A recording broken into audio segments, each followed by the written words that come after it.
It's my honor now to introduce our co-host for today, national news correspondent for Reach Media, a subsidiary of Radio 1. She's a native Washingtonian, an award-winning journalist whose career in radio and TV combined spans 20 years. She is currently the national news correspondent for Reach Media, serving as a contributor to the Al Sharpton Show on WOL 1450 AM and Sirius XM 126 from 1 to 4 p.m. Monday through Friday. Because of her dedication to the community and lifetime activism outside of her career, in 2016, she received the President Barack Obama Lifetime Achievement Award.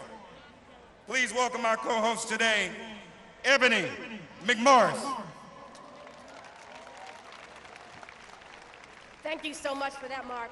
Before I begin and introduce the next speaker, I want to quote some of the words from the late John Lewis that he said in 1963. He said, "My friends, let us not forget that we are involved in a serious social revolution.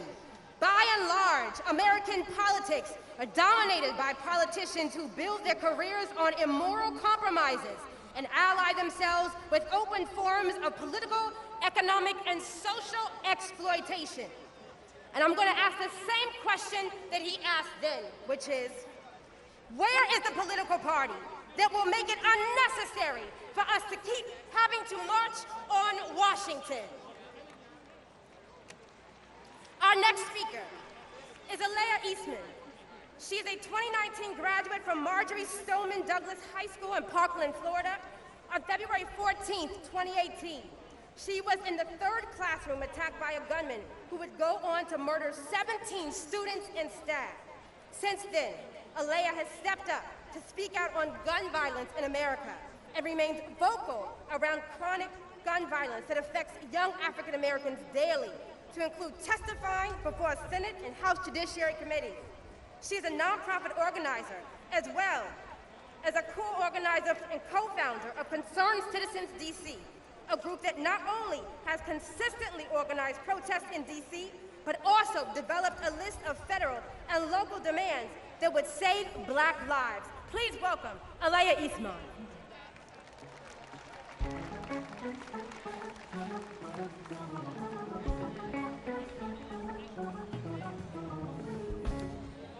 I am one of the millions of young Black women who make up the backbone of the American progressive movement. Like too many of us, my journey of activism started by a senseless act of gun violence when a fellow student opened fire in my classroom in Parkland, Florida. As I laid beneath the lifeless body of my classmate, Nicholas Doret, to survive, as bullets riddled my classmates, as my screams melted into the cries of the wounded, I was then born again with a voice that cannot and will not be muzzled. While the details of my story may be different from other impacted youth, my brush of death by a gun is an experience that is shared by too many of our generation. I am not the first in my family to be affected by gun violence. My Uncle Patrick was gunned down in the streets of Brooklyn, New York at the age of 18, just months after being beaten by NYPD, who deemed his Black body in a white neighborhood a threat. Gun violence is pervasive and extends well beyond high-profile mass shootings. This violence is not inherent or a coincidence. It is a result of poor choices made by policymakers that all too often have racial undertones associated with it. The flow of guns into already struggling communities is often facilitated by white gun store owners who look the other way as traffickers buy guns used to terrorize Black communities.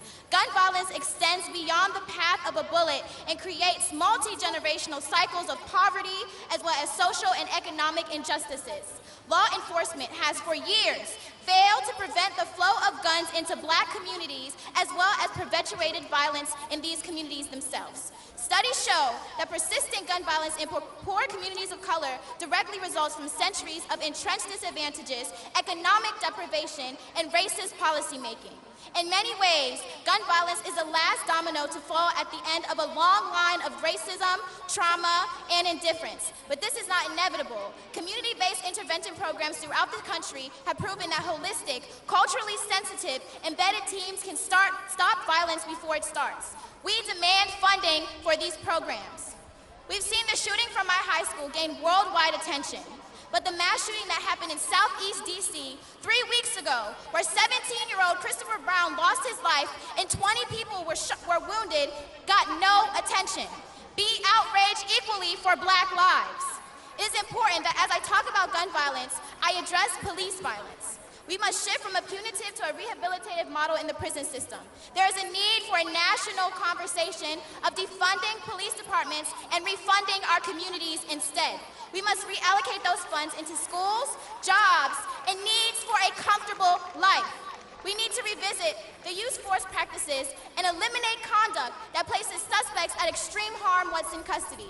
As has been established, officers nationwide lack accountability. For an officer who knows that he can kill an unarmed Black man or woman and only get paid desk duty as an result, anything less than that is business as usual. We must change this reality and empower citizens of the communities being policed to hold their local forces accountable. It is important that we recognize that the systematic oppression that continues to marginalize our communities is not an accident. America was built on a system that is still doing its job. Police violence is gun violence, and gun violence is a leading cause of death for Black youth.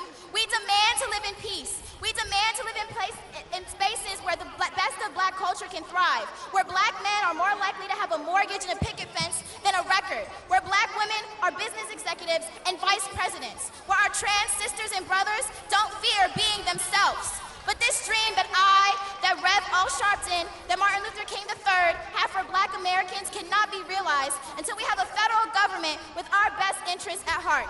For our part, Brady and Team Enough are engaged in a campaign to remove barriers to casting a ballot, making vote by mail available to all, ensuring ballot drop boxes are distributed equitably, restoring the voting rights of Americans who have paid their debt to society. We have so much good trouble to get into. I want to thank the community organizers of National Action Network, and especially their organizer-in-chief, the Reverend Sharpton and Martin Luther King III, for the work that they do, not just today, but every day, and giving us a place at the table. As I returned from Louisville yesterday, where Breonna Taylor was brutally killed by LMPD, it is still clear that Black women are still unprotected. As I stand here in pain from the aftermath of tear gas and rubber bullets, I realize that Black women are still the backbone of this movement.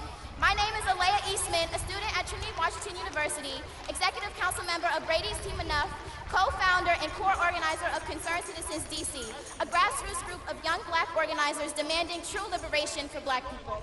Thank you.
W. King. He's the president of New Jersey's Teamsters Local 331. A second-generation Teamster, King has been a member since 1983. After he was asked to join the International Brotherhood of Teamsters as a field representative, one of his assignments included Local 331. The members of the local asked King to stay on, and King was successful in being elected president in 2009, re-elected in 2012, 2015, and 2018.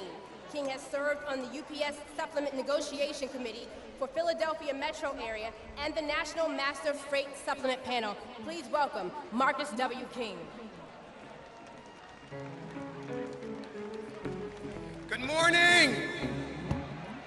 Thank you, Reverend Al Sharpton, Martin Luther King Jr. III, and the National Action Network for assembling us here today. This is an awesome event. Brothers and sisters, good morning. It's an honor to be with you. As the young lady just said, my name is Marcus King. I'm the director for the International Brotherhood of Teamsters, Human Rights and Diversity Commission. And I bring you greetings on behalf of our General President, James P. Hoffa. The Teamsters Union have a long history of standing not only for members, but for those Americans who have been discriminated over and overlooked.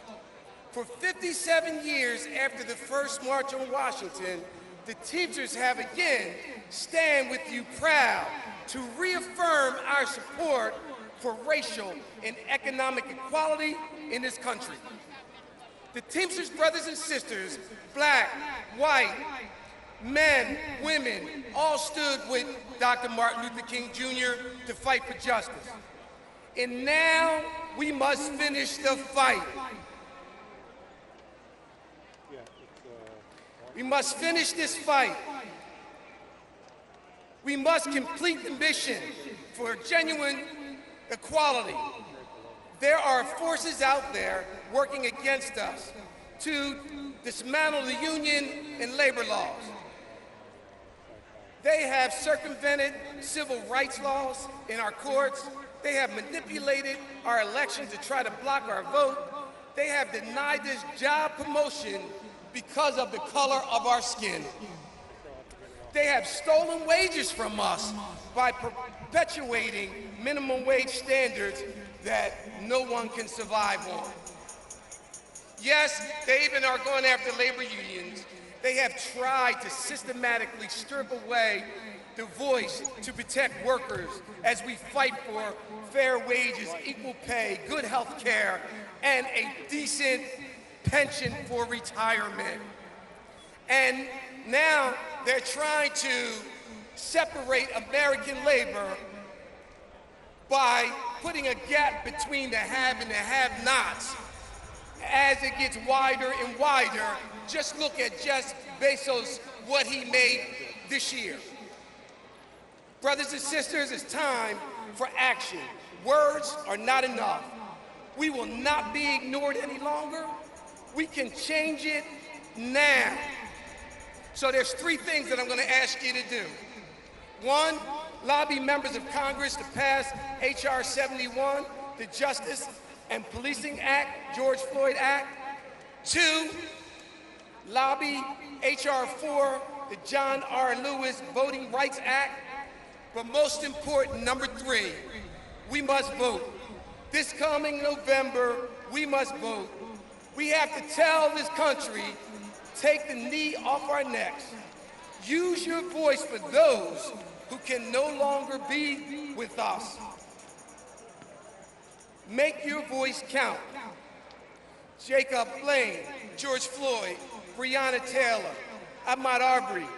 Do it for my brother Teamster, Philando Castile, who was killed by Minnesota police. Or do it for you. Make your voice count. Make it a better place for us and our children. Black lives do matter because our lives matter. Stay safe. God bless you. All of my brothers and sisters in the movement, Teamster Strong. My name is Marcus King, and I'm the Director for Human Rights and Diversity for the Teamsters International Union. Thank you.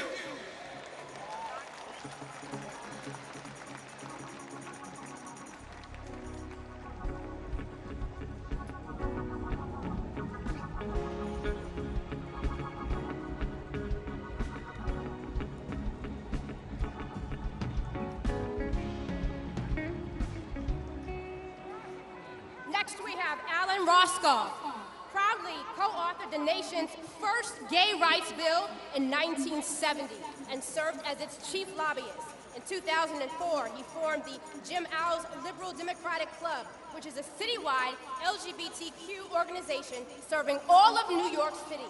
New York Magazine dubbed him as Al Sharpton's ambassador to the gay community in the 80s, and he currently serves as secretary of the Civil Rights Museum, built in Harlem, New York, under the leadership of Reverend Al Sharpton. Let's give him a round of applause.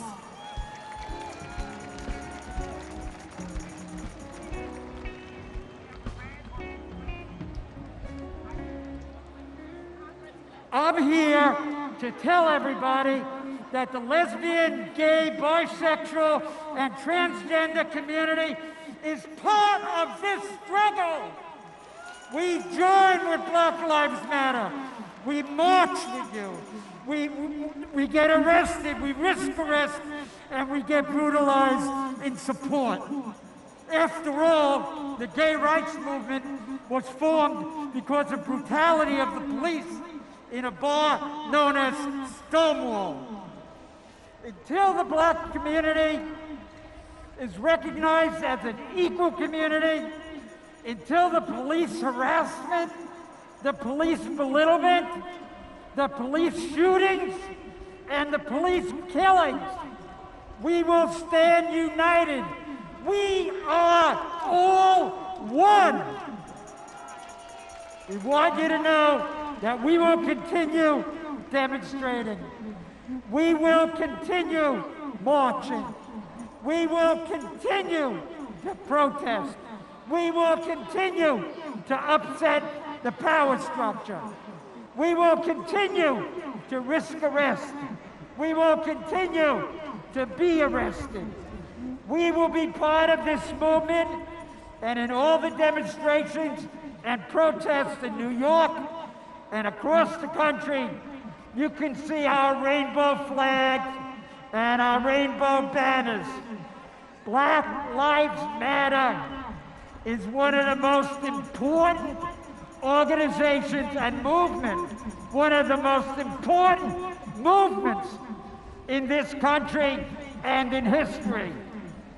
I thank you all. I thank Reverend Al Sharpton and the National Action Network for putting this together and being such a good friend to the LGBT community. Together to victory, and vote out the racists in the White House and vote out his entire administration and his supporters. Thank you.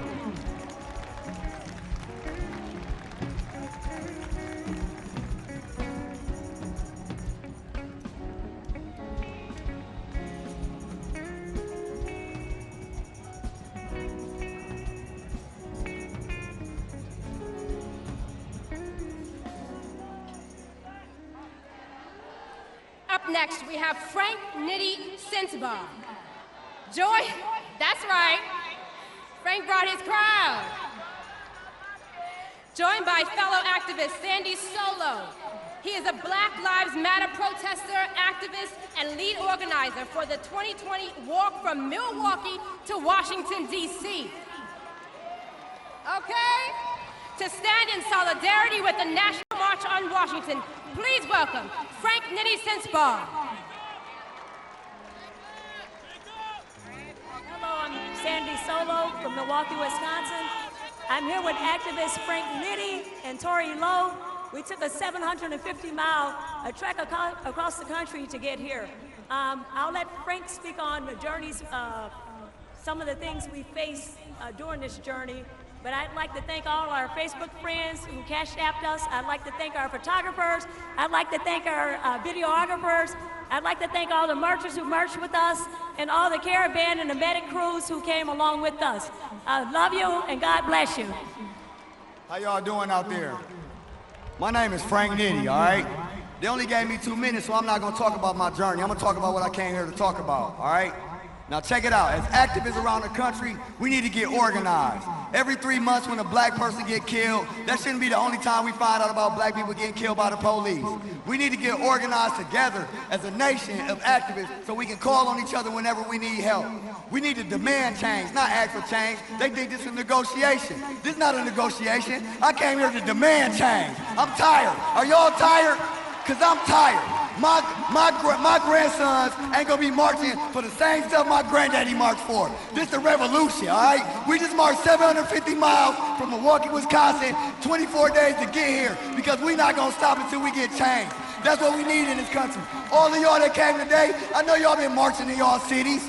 I know y'all been marching. Don't stop marching. We gonna organize because they don't expect that. We gonna come together because they don't expect that. We gonna demand change because they don't expect that. We not gonna have our kids marching. This is it. We've been marching for the same stuff for 60 years. Black people shouldn't be marching for the same stuff Martin Luther King was marching for. I'm tired. I'm tired. And I'm tired of asking for justice. I just want it to stop. We don't want justice. That's after a racist police do something to us. We need them out of the police. We need all these racist people gone. We need change, and we can get that by voting. Now, while we marched in 750 miles, everybody that came to chastise us, everybody that came with shotguns, everybody that came messing with us had Trump signs. Trump 2020. That's the new way that they exhibit racism in this country and hide behind it. So we gotta vote Trump out of office, all right? So when it's time to vote, we gonna vote. And if y'all see me up here, if you're an activist, stop me out there so we can organize. It's time. This is the revolution. This is the revolution.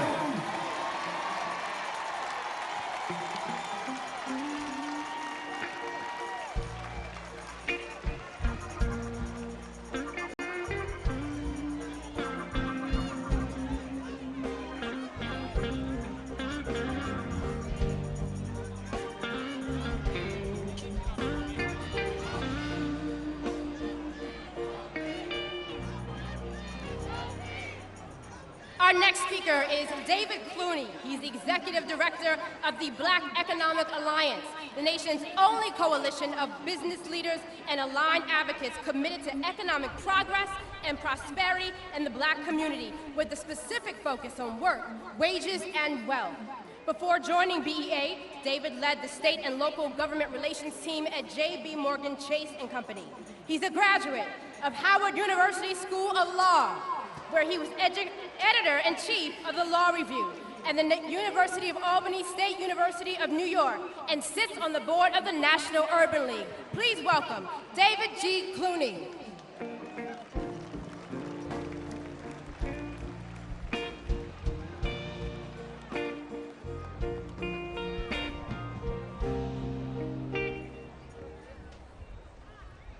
I'm David Clunie. I lead the Black Economic Alliance, a group of black business leaders and allies dedicated to improving work, wages, and wealth for black people. We know the 1963 March on Washington was a march for jobs and freedom. In over 50 years, the wealth gap between black and white Americans has not changed significantly. In fact, by some measures, it's even wider today. But we're at an inflection point. It may have taken 400 years, plus 8 minutes and 46 seconds to get here, but there is an increasing recognition that systemic racism continues to oppress black people in every part of American life. So what do we do with this moment? Of course we need to continue to fight for social justice, but we also need to fight for economic justice from our elected leaders and in the business community. We need to fight for better work, wages, and wealth for black people. That's skills training for the future of work, closing the black-white pay gap, and building generational wealth for black families. Right now, we absolutely have to vote. Congress should pass the John Lewis Voting Rights Act to ensure free and fair elections, and just like we're showing up to march across America, we have to show up and vote. Over 40 states will allow early voting this year, so vote early if you can. Make a plan and make sure your vote is counted well before Election Day. We owe it to the civil rights giants who marched, bled, and died for us. We owe it to the families of countless black people lost to unchecked institutional racism. We owe it to America to help her keep her promise to all of us. I am so inspired by the demand for justice that's emanating from every corner of America right now. We have to continue this march on every platform we have. in the streets, in the halls of Congress, in the corporate boardrooms, and with our vote, so we can finally achieve social and economic justice. Thank you.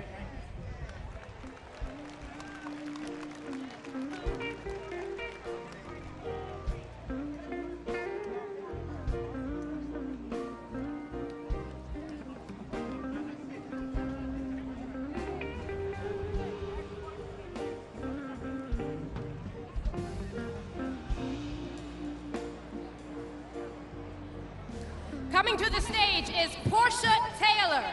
She's a brand builder, music lover, sport bike rider. Porsche Taylor is the founder of Black Girls Ride, a magazine and community originally launched as a place for women of color who ride, which has since grown to include all women. What inspired her to launch Black Girls Ride was the lack of representation that she saw when she started riding, especially long distance. When not developing brand campaigns, spinning at the hottest parties, or on her way up to, quote, occupy the gym, Porsche can be found rolling in her pink habaya. I know I said that wrong, I don't even ride. And always living her best life. Please welcome Porsche Taylor.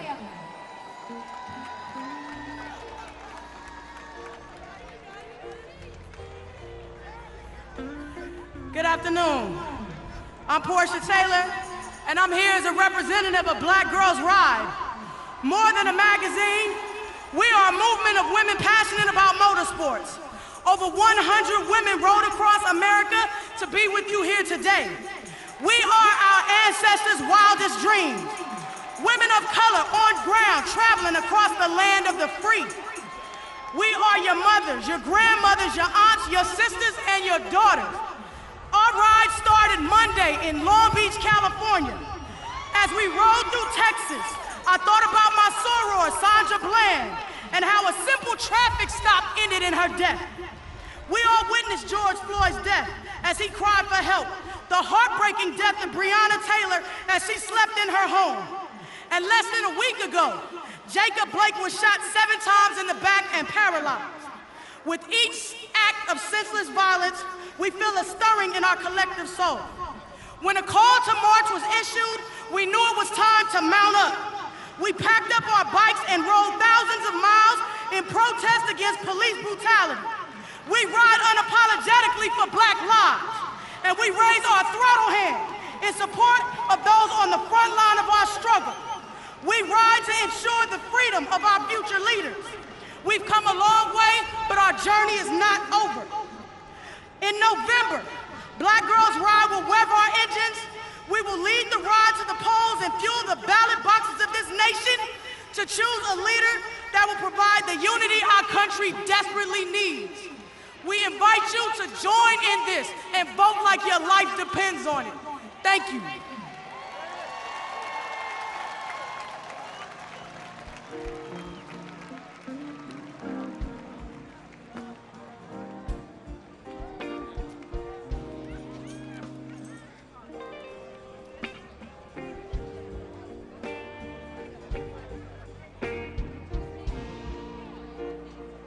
Our next speaker really needs no introduction and stays on the front line.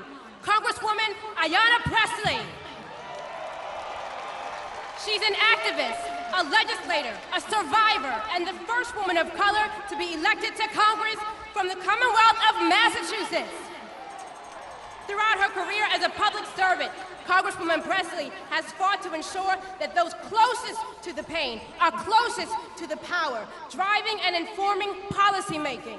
Prior to her being elected to Congress, she served on the Boston City Council for 8 years and was the first woman of color elected to the council in its 100-year history. Please welcome Congresswoman Ayanna Pressley.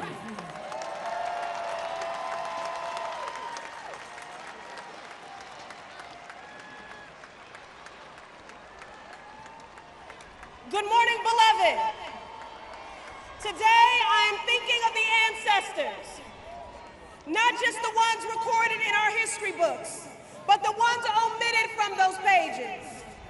The justice seekers, the freedom riders, the organizers, the community builders, every loved one that packed a brown bag lunch, led a freedom song,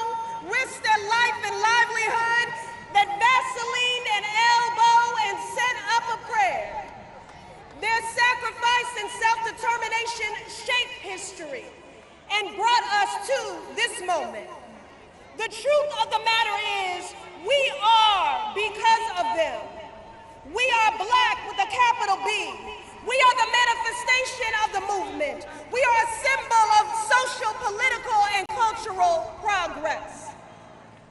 If my granddaddy, the Reverend E. James Eccles, were here, he would whisper in my ear and say, "Grandbaby, make it plain." And I intend to do just that, make it plain. We are in unprecedented, uncertain times.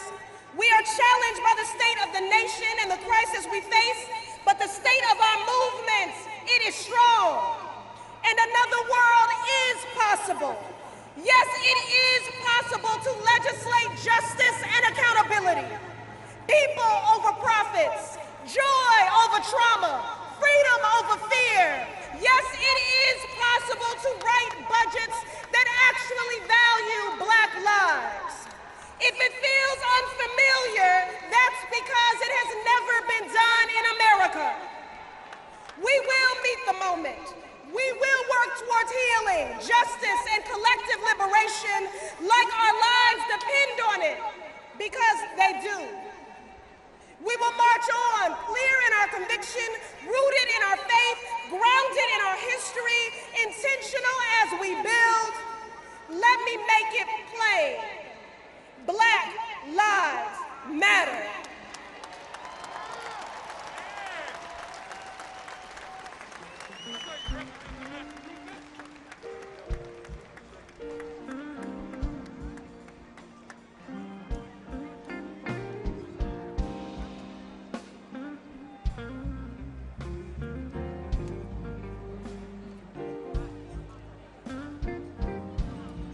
Our next speaker is Representative Adriano Espaillat. Espaillat proudly represents New York's 13th Congressional District, first elected to Congress in 2016. Espaillat is serving his second term in Congress, where he serves as a member of the influential U.S. House Foreign Affairs Committee, the House Committee on Transportation and Infrastructure, and the House Small Businesses Committee.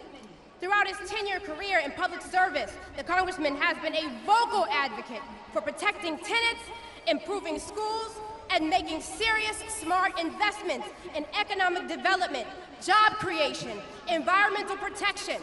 Prior to coming to Congress, he served as a New York State Senator, during which he represented the neighborhoods of Marble Hill, Inwood, Washington Heights, Hamilton Heights, West Harlem, Upper West Side, Hell's Kitchen, Clinton, and Chelsea. Please welcome U.S. Representative Adriano Espaillat.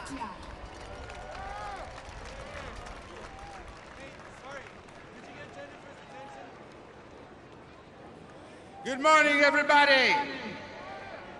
Thank you, Reverend Al Sharpton. Thank you, National Action Network. Thank you all for being here on this great morning. I bring you greetings from Harlem, the capital of the African diaspora in the world. From East Harlem, the launching pad of the Latino experience in New York State. From immigrant Washington Heights, Hamilton Heights, Inwood, and working class Northwest Bronx. Over 50 years ago, the great Martin Luther King Jr. and John Lewis stood here and shared their dreams with all of you. Today, as the first formally undocumented member of Congress, I stand here with you today to say that yes, I am a man. That yes, we shall overcome. That yes, sí se puede. That yes, Black Lives Matter. And that yes, without no justice, there will be no peace. We come here today burying the scars and the wounds of 400 years of struggle, to say that whether your ancestors picked cotton or whether they cut sugarcane, we're all in the same boat right now. We must pass legislation to ensure that there is police reform. We must pass the pieces of legislation highlighted in the Harlem Manifesto against police brutality that are all included in the George Floyd Justice in Policing Act. Let's get rid of the chokehold. Let's get rid of the knee. We also must pass the John Lewis Voters' Rights Advancement Act to ensure that we all be able to vote. We must enact criminal justice reform. Let's do away with the death penalty. Let's do away with solitary confinement. Let's do away with mandatory minimums. I am a man. We shall overcome. Sí se puede. No justice, no peace, and Black Lives Matter. God bless you and keep the faith.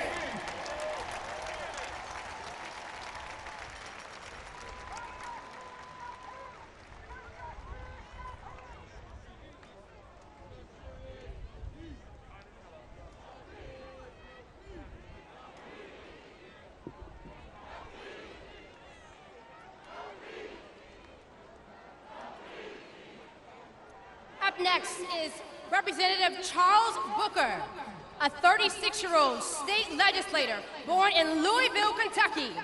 He successfully ran for State House in Kentucky in 2018, becoming the youngest African-American in the House in more than 90 years, where he fought for common sense gun safety reform, prescription drug cost relief, voter protection and restoration in support of labor unions, for economic justice, against racial injustice, and more.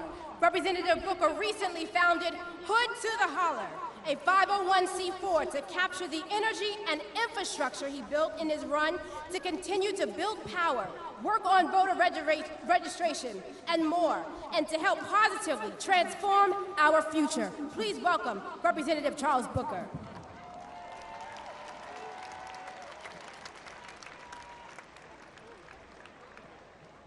We stand here in the legacy of the dream that Dr. King lifted up, that Whitney Young pushed for, that Mattie Jones fought for, that my granddad Lindsey E. Hearn Sr. demanded. We're here today because we know that dream is not done. Because although they marched for us then, the cries we're hearing across the country right now, from Kenosha to Kentucky, from the hood where I'm from, to the hollers in Appalachia, to everywhere in between, those cries let us know we have more marching to do. And it is in this moment where we must rise up together. Because listen, we are built for this moment. We are on the shoulders of giants, but we must step off of those shoulders and lead ourselves.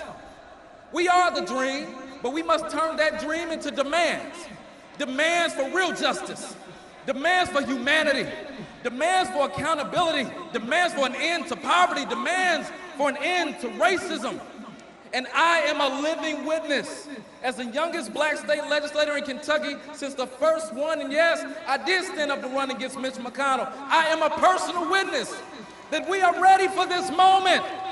We're built for the work we must do.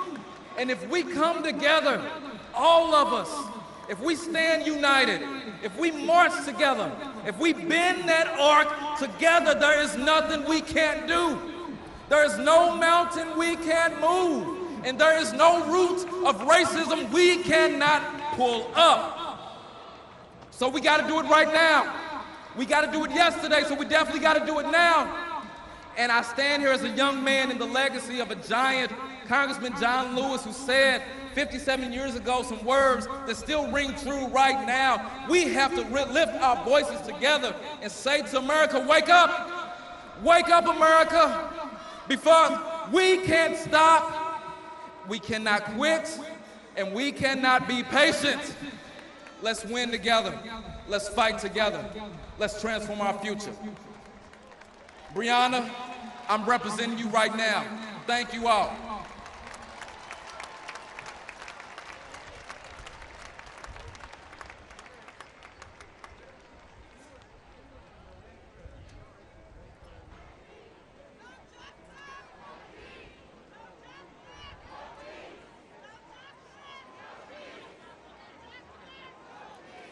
Next, we have Tylik McMillan.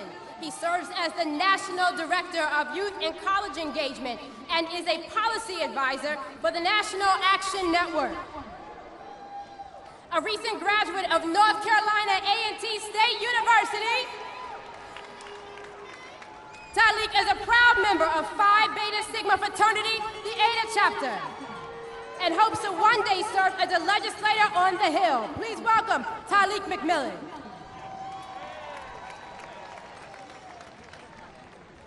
I give honor to the conveners, my boss and mentor, Reverend Al Sharpton, and Martin Luther King III. I also want to recognize the young leaders standing behind me from Nan Youth Huddle and Nan Collegiate. We find ourselves here in the spirit of John Lewis, making good trouble, necessary trouble, because the soul of our democracy is depending on it. We're not here to ask for justice. We're not here to negotiate justice, but we are here to demand justice. Far too many times we have been cut out. Far too many times we have been budgeted out, counted out, resourced out. It's time for legislators to invest in education. It's time for legislators to invest in mental health services. It's time to invest in communities. And I love my 1891. It's time to invest in historically black colleges and universities. Because we don't deserve just a half a dollar. We don't just deserve the quarter of the dollar, but we deserve the whole dollar. Dr. King spoke about the check that bounced in the bank of justice. And we've come to let the teller know at the bank that this check better not bounce. Because we will march and we will fight, because that's what we deserve. In the words of Dr. King in closing, and again, we come to cash the check, a check that is willing to demand the riches of freedom and security of justice. Thank you. No justice.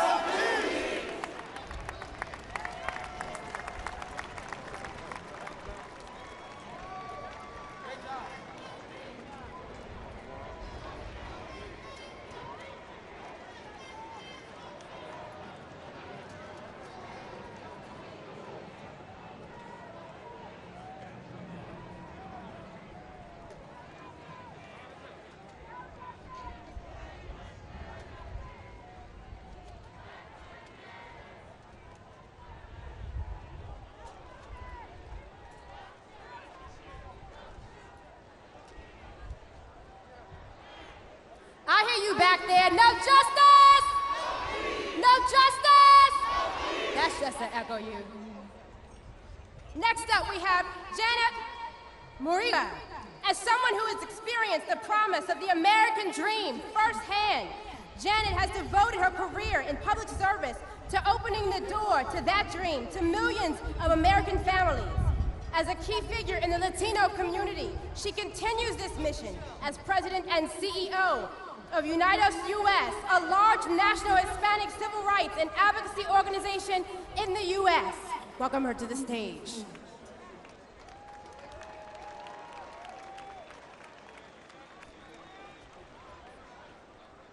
Hello, hola. My name is Janet Murguia, and I'm president and CEO of UnidosUS, the largest Latino civil rights and advocacy organization in the country. I want to tell you why I am here.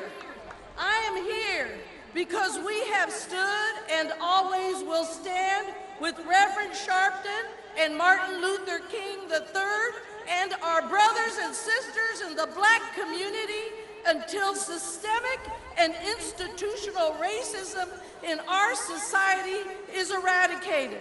I am here because 25% of my community is Afro-Latino, so we don't just empathize, we identify with the Black community. I am here because we need law enforcement to get their knees off the necks of our Black and Latinx young men. I am here because what we have seen in Kenosha, Wisconsin this week, a man shot in the back and paralyzed, peaceful protesters shot and killed by white nationalist vigilantes as the police have turned a blind eye, and silence from the man who holds the highest office in the land. That is immoral and unacceptable. I am here because our communities are bearing the brunt of a pandemic, both in lives and livelihoods, that is only getting worse yet.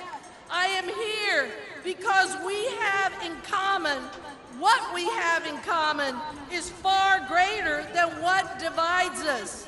As Dr. Martin Luther King Jr. wrote to Cesar Chavez in 1966, our separate struggles are really one, a struggle for freedom, for dignity, and humanity. I am here because we must support the young people of every background here as they rise up, make their voices heard, and tell those of their generation about the America that they want to see. Because we must reject bigotry and hate and insist that our country live up to its ideals and the values that we share. I am here because I am standing on the shoulders of giants like Congressman John Lewis to say, your fight is my fight. Tu lucha es mi lucha.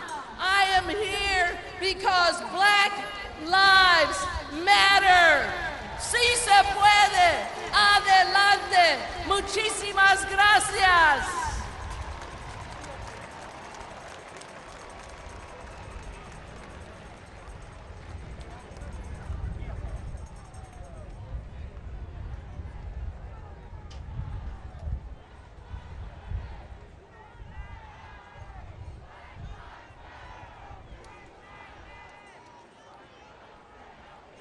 Up next, we have Reverend Dr.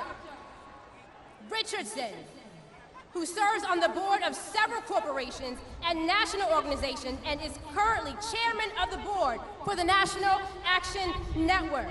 Reverend Dr. W. Franklyn Richardson is pastor of the historic Grace Baptist Church in Mount Vernon, New York.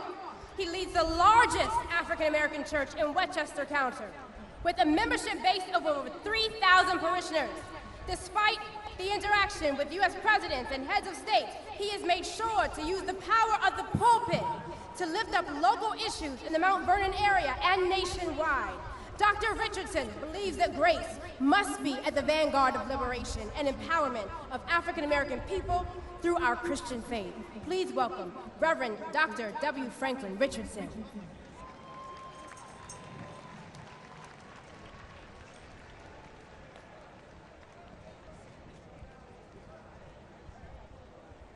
Good afternoon. Let's give ourselves a celebration. Look at how we've turned out in the midst of the pandemic, in the midst of all that's going on. This is important to us. We lay ourselves on the line because this is important. On behalf of the members of the board of National Action Network, I want to thank all of the various organizations who have collaborated with us to bring this to pass. We celebrate the great leadership of our President, Reverend Al Sharpton, and Martin Luther King III, having convened us together. But our coming together for the speeches and the rhetoric of the moment will be meaningless if we do not leave here and activate and get involved and fight the fight and vote and encourage those who are not. We are at a crossroads in American history. We're at the intersection of perish or promise. If we fail to deliver in November, we will perish. If we fail to bring out our votes we will not enjoy what we have struggled from. We are at a moment when all that we have fought for, all that our forefathers and mothers have died for is at risk of being lost. Blood that's been shed for our freedoms is on the line, and we cannot perish. We must stand up. We must fight. We must engage every resource that we have. We still believe in America's promise. Not only are we on the precipice of perishing, but we're on the precipice of realizing the promise. And the promise is a nation where every person, black or white, yellow, red, male, female, LGBT, every dimension of our humanity is in the promise of a great America. And so I challenge us all to believe in a better day, to make the sacrifices, to make sure we go back to our cities and knock on doors and call our friends, because this will be a sham if we fail to bring out the vote on November the 3rd. This will be mockery if we do not deliver ourselves to the polls. This will be a disgrace if we fail to engage our resources to deliver on our own behalf, and our forefathers and mothers who lay in the cemeteries will want to turn over in their graves if we fail to deliver in this moment and grasp what they fought for. God bless you. Let's go. Let's get this done. We're able. We're powerful. Use the UR code that's on the screen that talks about the Black Church 75, vote 75. All of us must be engaged. God bless you, and I look to see you in the near future at the victory celebration. God bless you.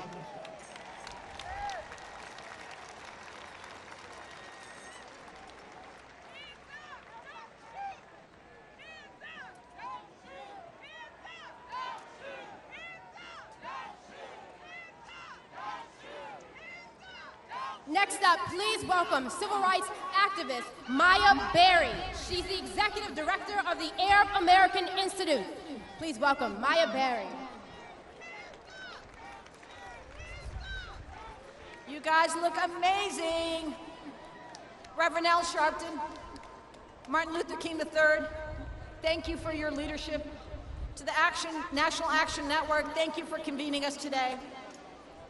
To the families who've lost loved ones to racist violence, I am so sorry for the pain you have been forced to endure.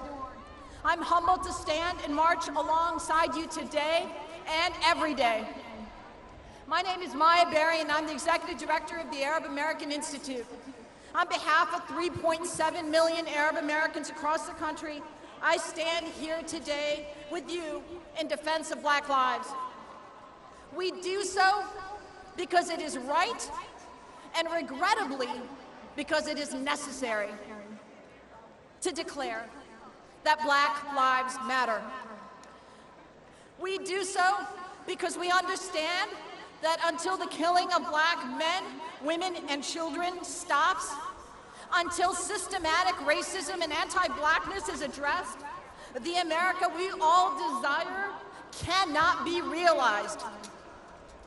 For each life taken, each family destroyed, each neighborhood brutally patrolled, and for each protester taking to the streets to demand that all this stop, targeted by the same system of policing, justice will not be served by reforming tactics or trainings.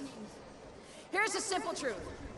It's been 168 days since Breonna Taylor was killed in her own home. No charges have been filed. The system is not broken. It is working as it was designed, and we must change it.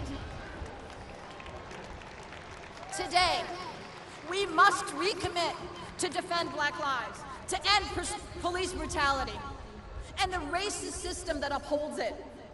We must recommit to fight voter suppression and the impact of a politicized decennial census like we have never seen. Just as the 1963 march and the mass demonstrations in communities across the country shepherded the passage of the Civil Rights Act and the Voting Rights Act, we must not stop until we have secured the passage of the John Lewis Voting Rights Advancement Act, the Khaled Jabara and Heather Heyer No Hate Act, and the George Floyd Justice and Policing Act. Just as matter is the minimum, these important legislative priorities must be where we start. Thank you.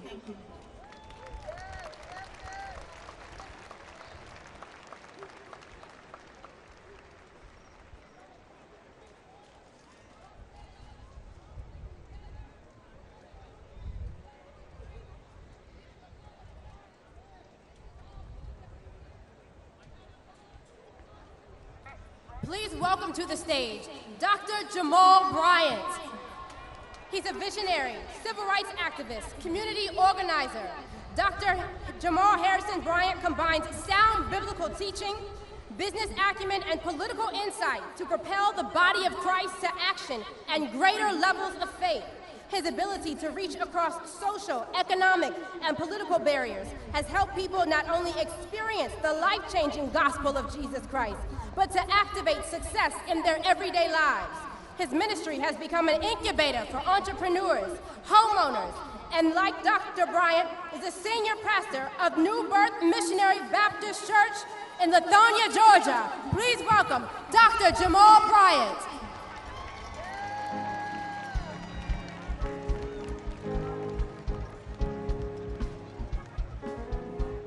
To our convener, organizer, and visionary, the man who God has anointed for this hour, Reverend Al Sharpton, we thank him for his courage and for his faith and for his distinction, as well as his commitment to civil rights down through the years.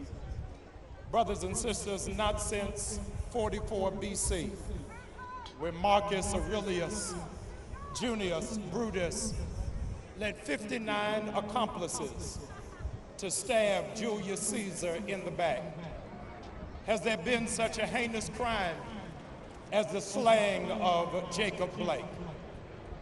7 times they shot him in the back. And today, while it is that you stand, Jacob finds himself paralyzed from the waist down. Not from these steps, but Dr. King said that we as a people should not find ourselves caught in the paralysis of analysis. In other words, our coming together is in vain if we just talk about the problems, but don't chart a course towards the solution. It's Harriet Tubman, who said, "I freed thousands of slaves, but I would have freed hundreds more had they known they were slaves." I only thought about that when I saw the slaves on TV this week endorsing Donald Trump. I said, if only they knew they were slaves, they could have been rendered free. We cannot remain paralyzed. We can't be paralyzed wondering whether or not we're going to support the very first black female vice president in the United States. Don't tell me about what it is that she did in the past and you not talk about what she wants to do in America in the future. She wants to make sure that we get rid of privatized prisons, that there are no more mandatory minimums, and marijuana is no longer an illegal substance. We cannot be paralyzed knowing that she graduated just a few miles from here, from the original HU. And those of us who are products of HBCUs, you ought to be making some noise right now, knowing what it can develop and what it can deliver. We cannot be paralyzed. We cannot allow white evangelicals to paralyze us, saying that they cannot support our agenda because they're for pro-life. Don't tell me you're for pro-life and white evangelicals are silent when black people are dying in the street like dogs. We cannot be paralyzed. The black church, you cannot be paralyzed, saying that you're not going to support Black Lives Matter because of 3 fearless black sisters who happen to be lesbian. We've got to love our LGBTQ community, realizing that those are our sons and those are our daughters. We cannot be paralyzed. We cannot be paralyzed into believing Mr. Jones' water is colder. This is a time where we've got to support black businesses because too many of them are closing down because of COVID-19. Not because they don't have adequate service, but because they don't have adequate support. But what America has to know about the tenacity of black people is that even when you render us paralyzed, we still know how to crawl. And on November 3rd, no matter what you do, we gonna crawl to the polls. If you take away the mailbox, we still gonna crawl. You take away the polling stations away from our community, we still gonna crawl. We gonna sing the original gangster rap music. Before I be a slave, I'll be buried in my grave and go on to my Lord and be free. We still gonna crawl. There is something about us that understands that we stand today with our brother Jacob, realizing that even if we find ourselves paralyzed and you force us to crawl, we are like butterflies, because butterflies only have two options. They crawl and then they fly. And we understand in this hour, this is the hour for black people to fly. Maya Angelou said, you can write me down in history with your bitter, twisted lies. But still like dust, we rise, we rise, we rise. And if you don't know Maya Angelou, the least you can do is loan the Migos. And black people from here until November 3rd, we gotta walk it like we talk it. We gotta keep moving until our generation takes the baton, changes the country, and makes America great for the very first time. Black people, rise up and accomplish what you will.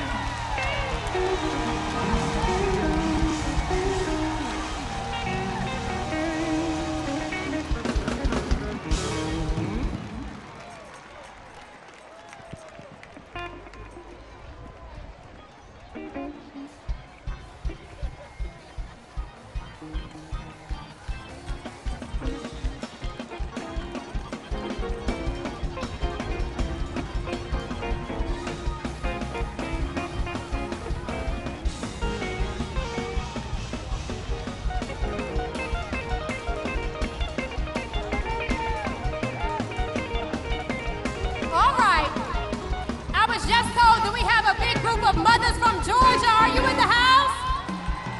Georgia came? All right.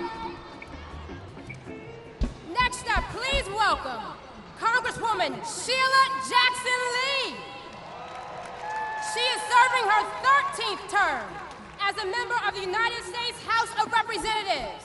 She serves the 18th Congressional District of Texas, centered in Houston, the energy capital of the world, and sits on 3 congressional committees: the House Committee, the Judiciary and Homeland Security Committee, and the crucial Budget Committee. She's the author of the Emancipation National Historic Trail Study Act and the lead sponsor for H.R. 40, the Commission to Study and Develop Preparation Proposals for African Americans. Please welcome Congresswoman Sheila Jackson Lee.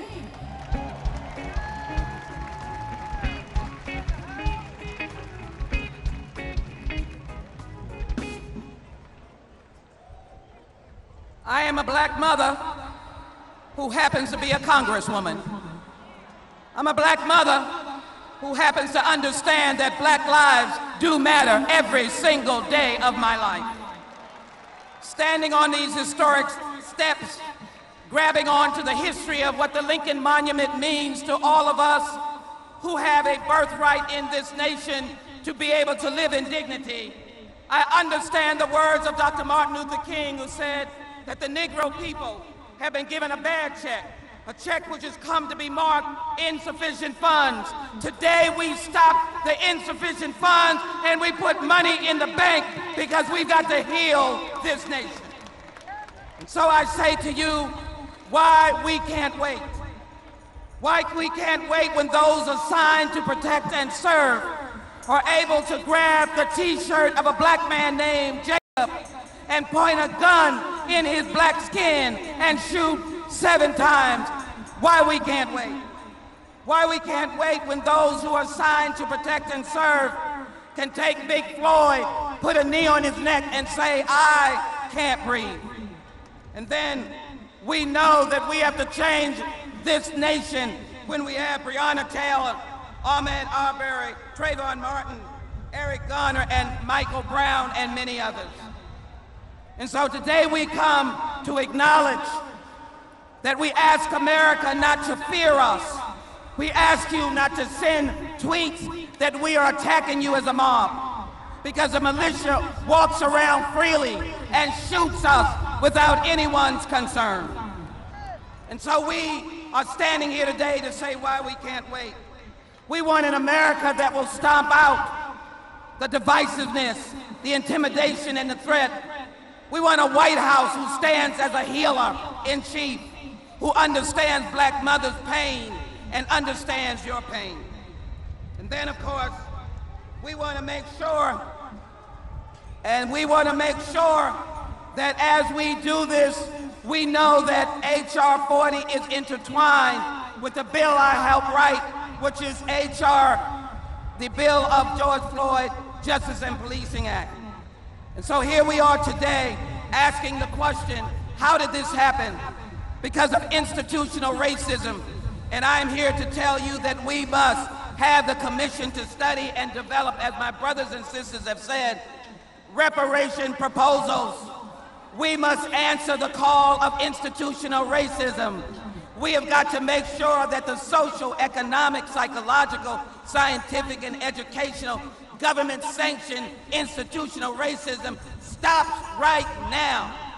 And as I told a 12-year-old, as I walked and told Martin Luther King's third daughter, that now today, this attack on us as people of color who died on the battles of warfare, who have died on the streets for civil rights, it will stop today. Thank you, Reverend Sharpton and the National Action Network, for understanding the importance of the Congress with over 150 co-sponsors in the House, passing H.R. 40. We will heal the nation, but we will not stop until the nation knows Black Lives Matter and reparations are passed as the most significant civil rights legislation of the 21st century. Now is the time. Why we can't wait.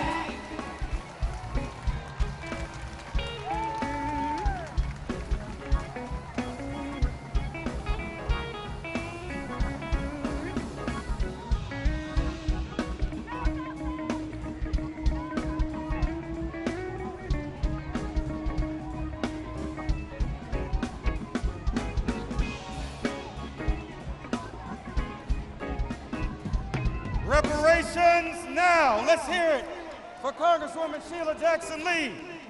Reparations now. Our next speaker from Ohio is a powerhouse who stands with the people, serving as vice chair of the Congressional Black Caucus and first ever chair of the Diversity and Inclusion Subcommittee. A sought-after public speaker and previously recognized as one of Ebony magazine's 150 most powerful African Americans in the United States. She has written 93 pieces of legislation and co-sponsored over 1,600 bills. She is calling on Congress to recognize racism as a national crisis. And we got a Delta up here now, Delta Sigma Theta sorority. We have a lot of AKAs. Any Deltas here? And she's also a member of the Lynx. Please welcome Congresswoman Joyce Beatty. Thank you, thank you. I am joined by members of the powerful Congressional Black Caucus. We are here today because people died and were denied civil and economic rights. We are here today because 57 years ago, people marched for jobs and freedom and stood here with members of Congress and Martin Luther King. We are here today because George Floyd had a knee on his neck. 8 minutes, 46 seconds. Black Lives Matter. We are here, and I stand representing the Congressional Black Caucus, 54 members strong, who understand silence is not an option because Black people face a symbolic chokehold every time we walk, speak up, shop, jog, drive, and yes, breathe. So we must tear down the walls of injustice. I am standing here and saying, as Martin Luther King Jr. said, in America, a riot is the language of unheard people. And what is it that America has failed to hear? Promises and freedom and justice for all. Say their names: Ahmaud, Breonna, George, Jacob, and the list goes on. Black Lives Matter.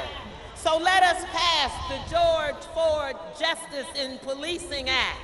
No more immunity for officers who look boldly into cell phone cameras as they kill our brothers and sisters. Mandatory databases. Tamar Rice would have lived to see his 18th birthday. A ban on chokeholds and no-knock warrants. Eric Garner and Breonna Taylor would still be alive today. We are pushing to recognize racism as a national crisis. We are fighting for jobs, housing relief, access to capital, and a reparations bill. No, it was the Black men, the brothers of the Congressional Black Caucus, who wrote the First Step Act. Know that it is a powerful Black man in leadership who leads the John Lewis voting rights legislation. Demand, demand, demand the Senate to pass the John Lewis Voting Rights Act that restores justice, dignity, and equal access to the ballot box. I say to you, stand with us and stand with the Reverend Al Sharpton and the National Action Network for this march and demanding that we get people registered to vote and that we vote, that we complete our census. Say it with me. Go vote, go vote, go vote, go vote. And let me say, tell them to get their knees off of our necks. Thank you, thank you, thank you. And yes, I'm Congresswoman Joyce Beatty, and I approve this message.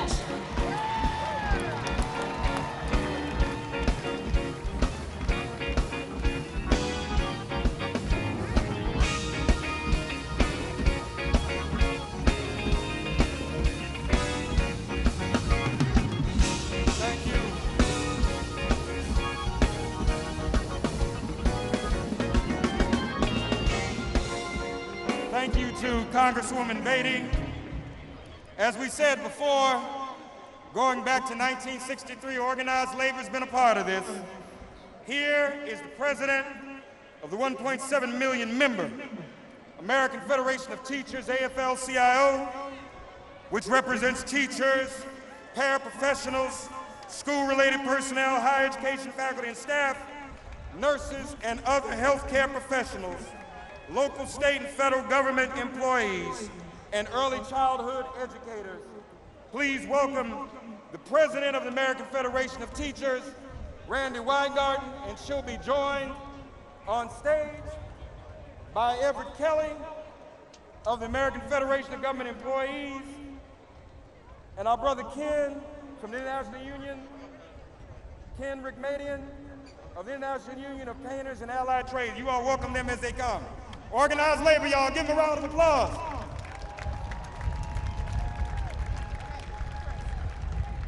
Everett Kelley. Good evening, brothers and sisters. I want to thank Nan and Reverend Al Sharpton, Martin Luther King III for convening this march. I'm here today to represent 700,000 men and women making up AFGE, American Federation of Government Employees. It is an honor to be here. We are a diverse union. We're from all across the country, all ages, all abilities. We provide every single type of service to the American public. What unites us? Well, what brings us together is one big labor union. FGE, we believe in fairness. We believe in due process. FGE believes that every American deserves a good job and every American deserves decent pay and full benefits. Every single person deserves that. FGE believes in universal health care. We believe in universal housing, universal education, universal and equal justice under the law. We believe in the VA system, Social Security, and all the programs of the federal government that make people live better. We believe that the government should be a force for good, that the government should protect us and not scare us, not suppress us. So we are here today to let you know that we will stand with you. Can we do this together? Can we do this together? If we can do this together, let me hear you say together. When I was a little boy, I used to hear my grandmother say that I don't feel no ways tired. I didn't understand it then, but I sure understand it now. I don't feel tired. I'm ready to march. I'm ready to move. I'm ready to make a difference. Let's change this country. Thank you. Rickmadian from IUPAT. IUPAT's in the house? Where you at? Somebody say something. I'm Ken Rickmadian, General President of the International Union of Painters and Allied Trades. We're a building trades union. You may think it's unusual for us to be here, but with me, growing up with a father, with a mother who looked like me, Black Lives Matter, don't they? Black Lives Matter? Black Lives Matter. I stand on the shoulders of my father and all black tradesmen who fought for better wages and conditions. Without their fight, I wouldn't be here today. Recently, we celebrated the 100th anniversary of IUPAT Local 1332. You may not think much about that. That's one of our unions that was a traditional African-American union, formed over 100 years ago because they couldn't be in the regular union. But 100 years later, still up and fighting and a part of our organization. This is an opportunity for us because when I see the street, I don't just see people who look like me. I see America. And this is our opportunity to go forward and our opportunity to grow and our opportunity to have the country that has the vision that we have. All lives matter, but Black Lives Matter on top. Black Lives Matter first. Somebody say it, it's easy. Black Lives Matter. 7 bullets in a man's back at point range. A knee pressed into a man's neck for 8 minutes. How much pain must black people endure? When will justice prevail? When is enough enough? There is pain in this country, in Louisiana and Texas, after another hurricane, in California, in the midst of raging fires, across the country, Donald Trump, with 180,000 people dead from COVID. And in so many families' hearts over the shooting of Jacob Blake, there is pain. So Reverend Sharpton, how many times over how many decades have I and my union joined in this journey for justice? The 63 March started as a labor march for jobs and justice. A. Philip Randolph and Byron Rustin invited Martin Luther King Jr. to speak that day, and King said, "We've come to dramatize a shameful condition." That shameful condition, prejudice, discrimination, economic inequality, has not been cured, it's been metastasized. Underfunded schools, voter suppression, substandard housing, healthcare, and transportation, insufficient wages, high unemployment, discriminatory policing, mass incarceration. Black Americans who, whether from their higher rate of deaths from asthma or from COVID, have been struggling to breathe long before Eric Garner and George Floyd were suffocated at the hands of authorities. Justice and freedom must apply to all. The fight for opportunity and freedom must be all of our fights. And those of us who are white, we need to be real allies, real listeners, and real supporters. My synagogue's credo is the Psalm, and I quote, that the stone which the builders rejected has become the cornerstone.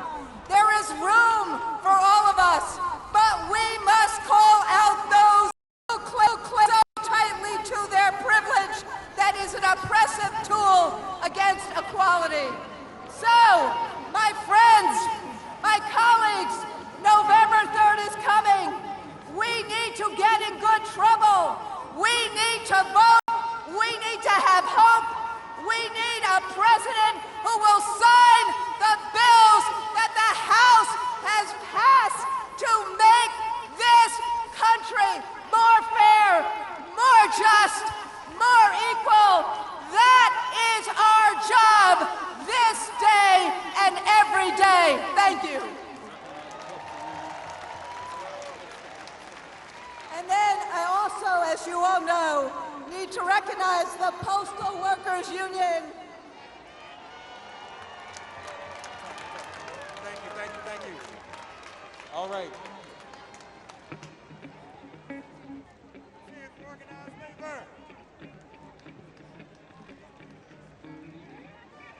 Let's hear it for organized labor. Give them a round of applause. No time for them to speak, but the Postal Workers Union is in the house. Pray for our postal workers.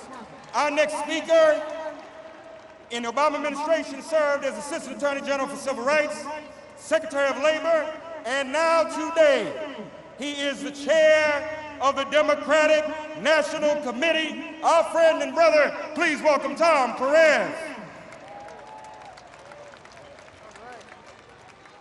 All right. Good afternoon. Thank you, Reverend Sharpton and Martin Luther King III for your extraordinary leadership. Thank you to the National Action Network. Folks, I live in Maryland. We lost a remarkable person last year when my fellow Marylander and mentor, Elijah Cummings, passed away. And before he passed away, he reminded us all of our civic duty. He said, when we're dancing with the angels, the question will be asked, what did we do to make sure we kept our democracy intact?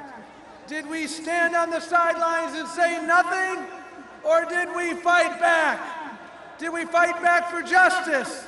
Did we fight back for equality? Did we fight back for Black lives? By being here today, you are answering all those questions with a resounding yes. We are all fighting back. But our fight cannot end here. Just as we march to this mall, we must march to Congress, to the United States Senate in particular, to demand passage of the John Lewis Voting Rights Advancement Act and the George Floyd Justice in Policing Act. Just as we march to this mall, we must march to the ballot box or the mailbox to demand the leadership we deserve. And we must exercise the right that protects all others, the right to vote.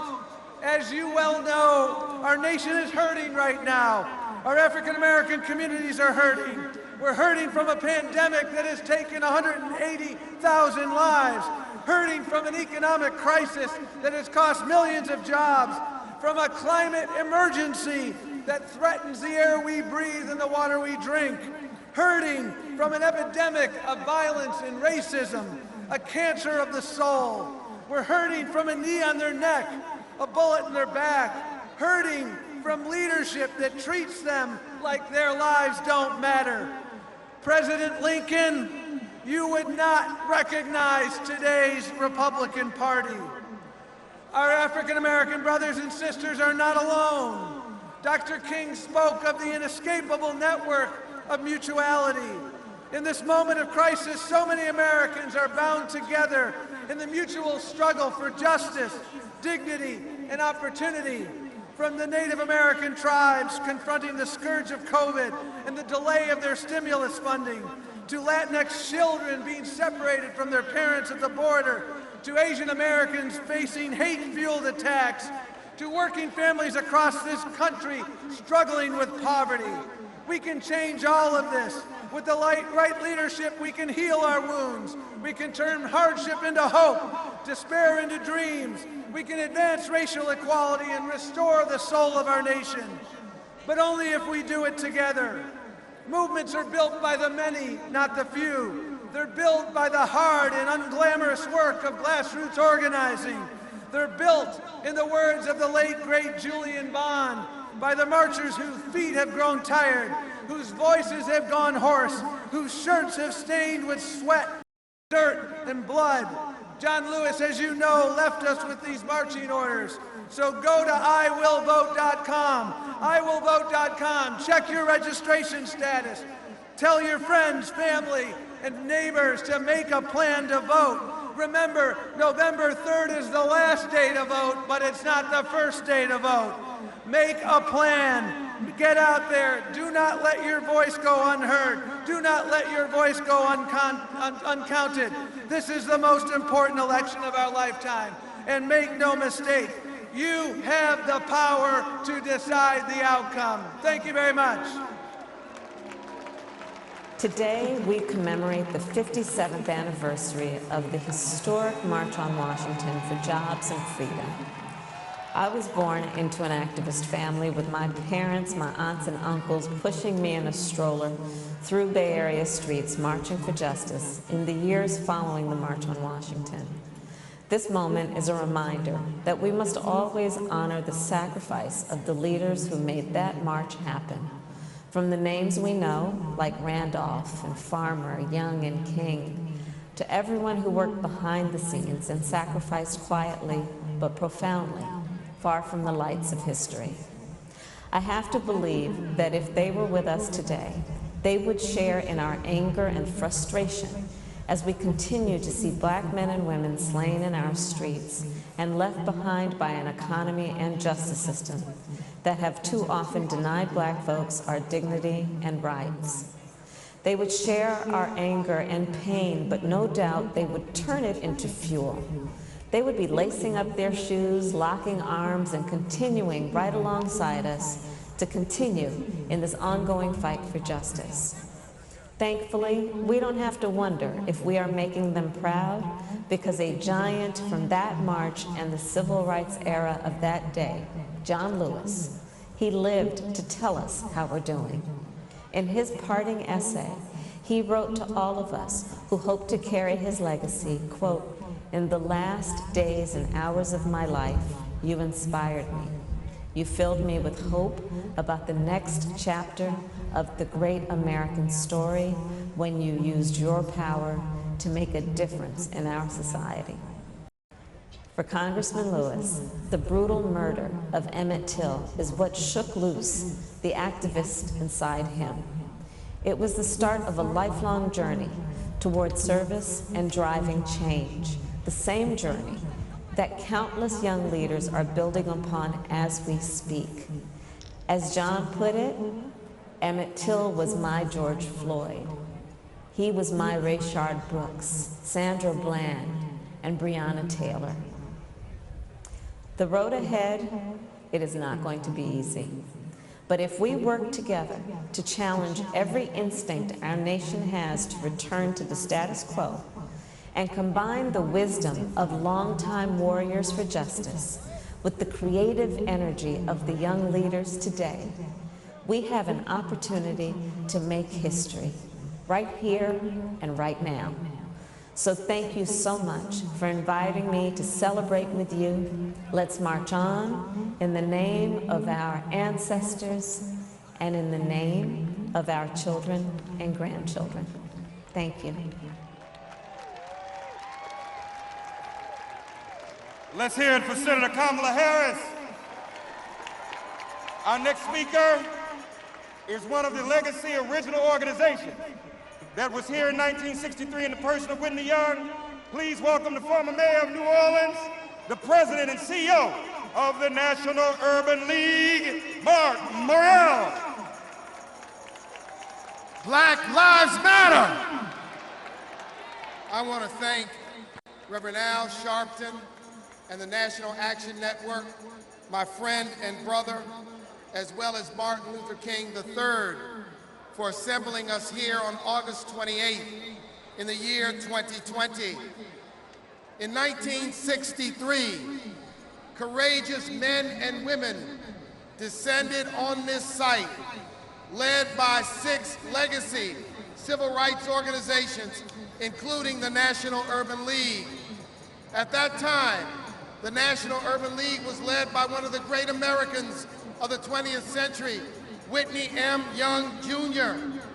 He stated from this very place at that time and on that day, on August 28, 1963, that our civil rights, our voting rights, our rights to human dignity were not negotiable.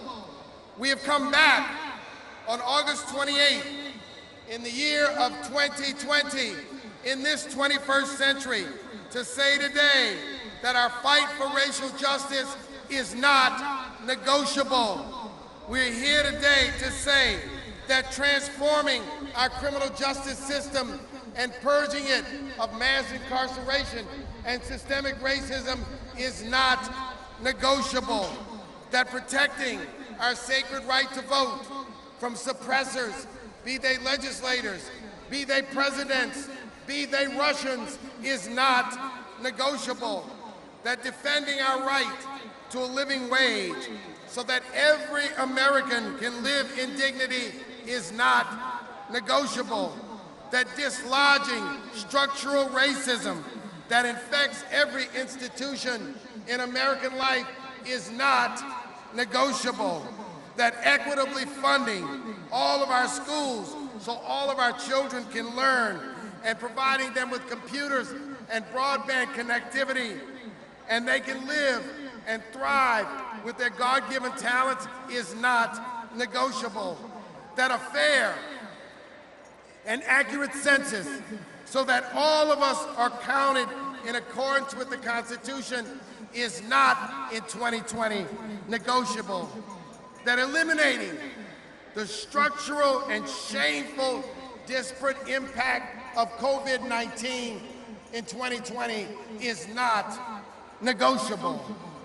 That reforming police, both police policies and police culture, and reallocating funding to summer jobs for youth, to mental health services, to homeless services, and to end the violence against our black man is not negotiable. Hands up, I can't breathe. Hands up, don't shoot. In 1963, when they gathered on this site, brothers and sisters,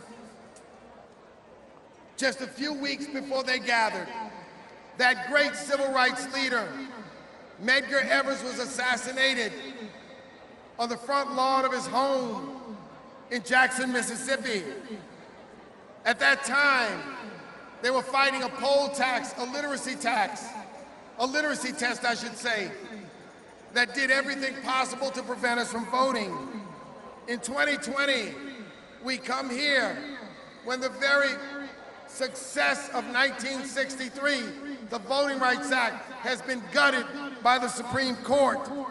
We come in 2020 where Jacob Blake and George Floyd and Eric Garner and Tamir Rice and Trayvon Martin and Sandra Bland and too many black men and women, Breonna Taylor, have died or been disabled at the hands of the police.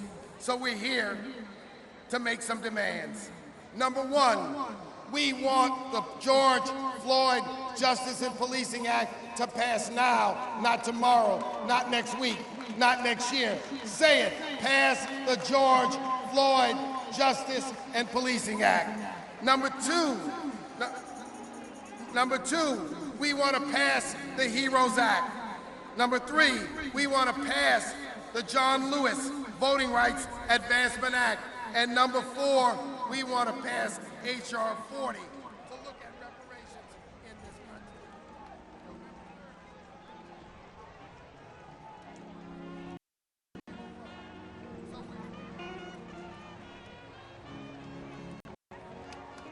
Walk, if we have to run, if we have to, we will vote.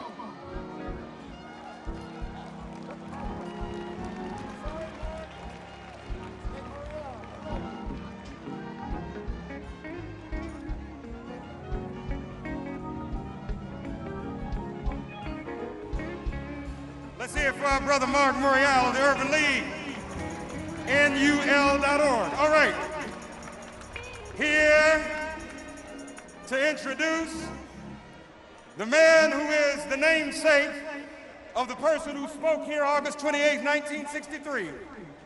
Here to introduce one of our men of the hour, Martin Luther King III, is none other than the Congressman representing the 9th Congressional District of Texas, Congressman Al Green.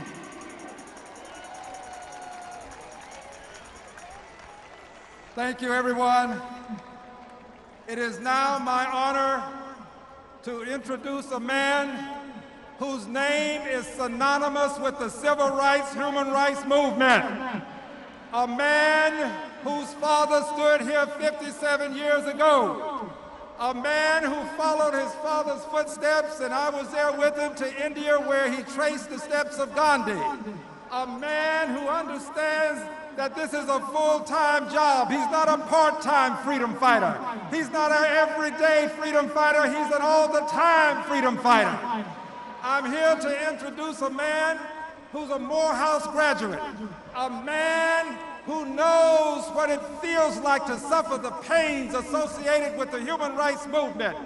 When he lost his father at the age of 10, he could have given up, but he didn't. He stayed in and he has fought the good fight. I'm here to introduce the Honorable Martin Luther King III. Would you show him some love, please? If you believe in liberty and justice for all, stand up and show him some love. If you believe in government of the people, by the people, stand up and show him some love. Show Martin some love. Show his father some love, his mother some love, his wife Andrea some love, his daughter Yolanda some love. Show them some love. God bless you. God bless the King family.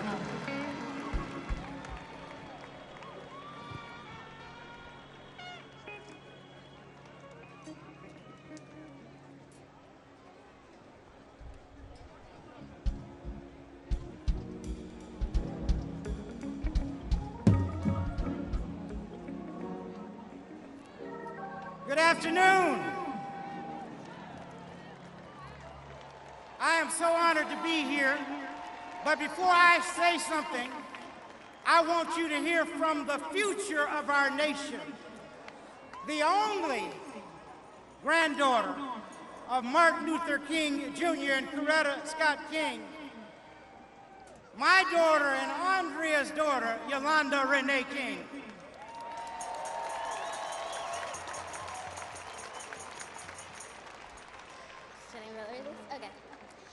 Some of you may remember that 2 years at the March for Our Lives, I said, spread the word. Have you heard? All across the nation, we are going to be a great generation.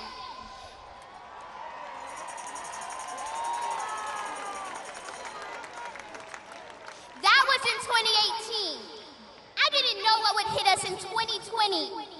A pandemic that shut our schools killings of unarmed black people by police.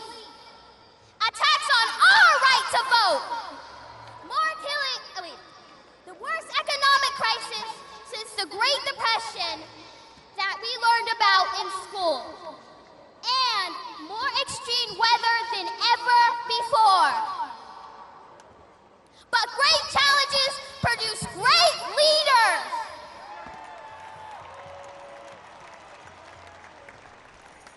We have mastered the selfie and TikToks. Now we must master ourselves. Less than a year before he was assassinated, my grandfather predicted this very moment. He said that we were moving into a new phase of the struggle. The first phase was the civil rights, and the new phase is genuine equality. Genuine equality is why we are here today and why people are coming together all across the world, from New Zealand to New Jersey. He said that we must not forget the days of Montgomery. We must not forget the sit-ins movement. We must not forget the freedom rides, the Birmingham movement, and Selma. Papa King, we won't!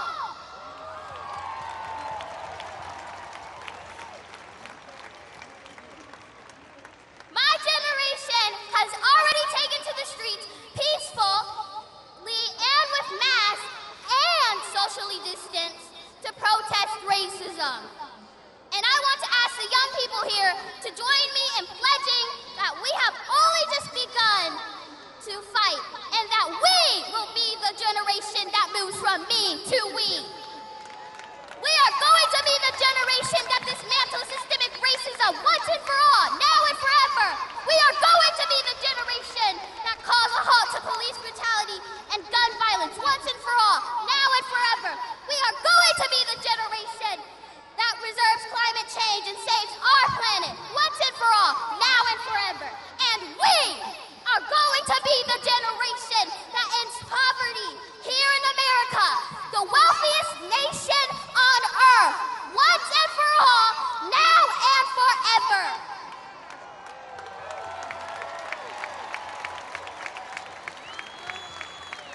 We are the great dreams of our grandparents, great-grandparents, and all our ancestors.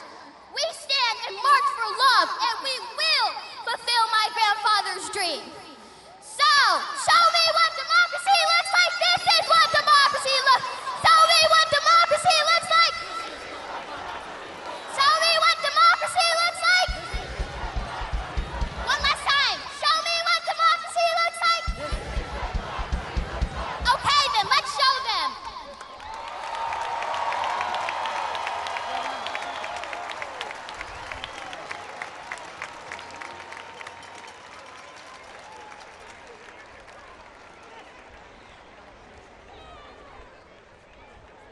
Proud dad.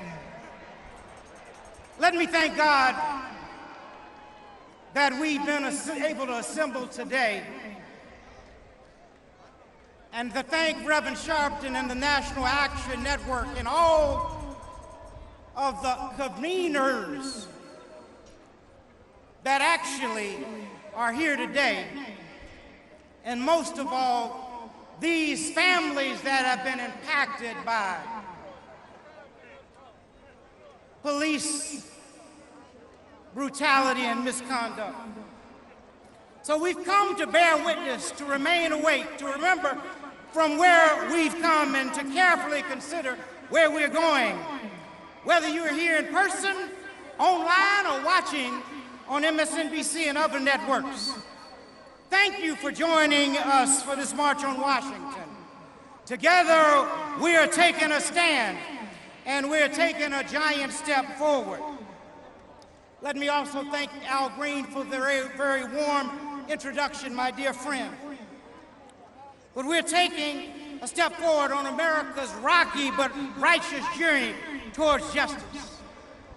August 28th is a day to remember the triumphs and tragedies that have taken place in our historic struggle for racial justice.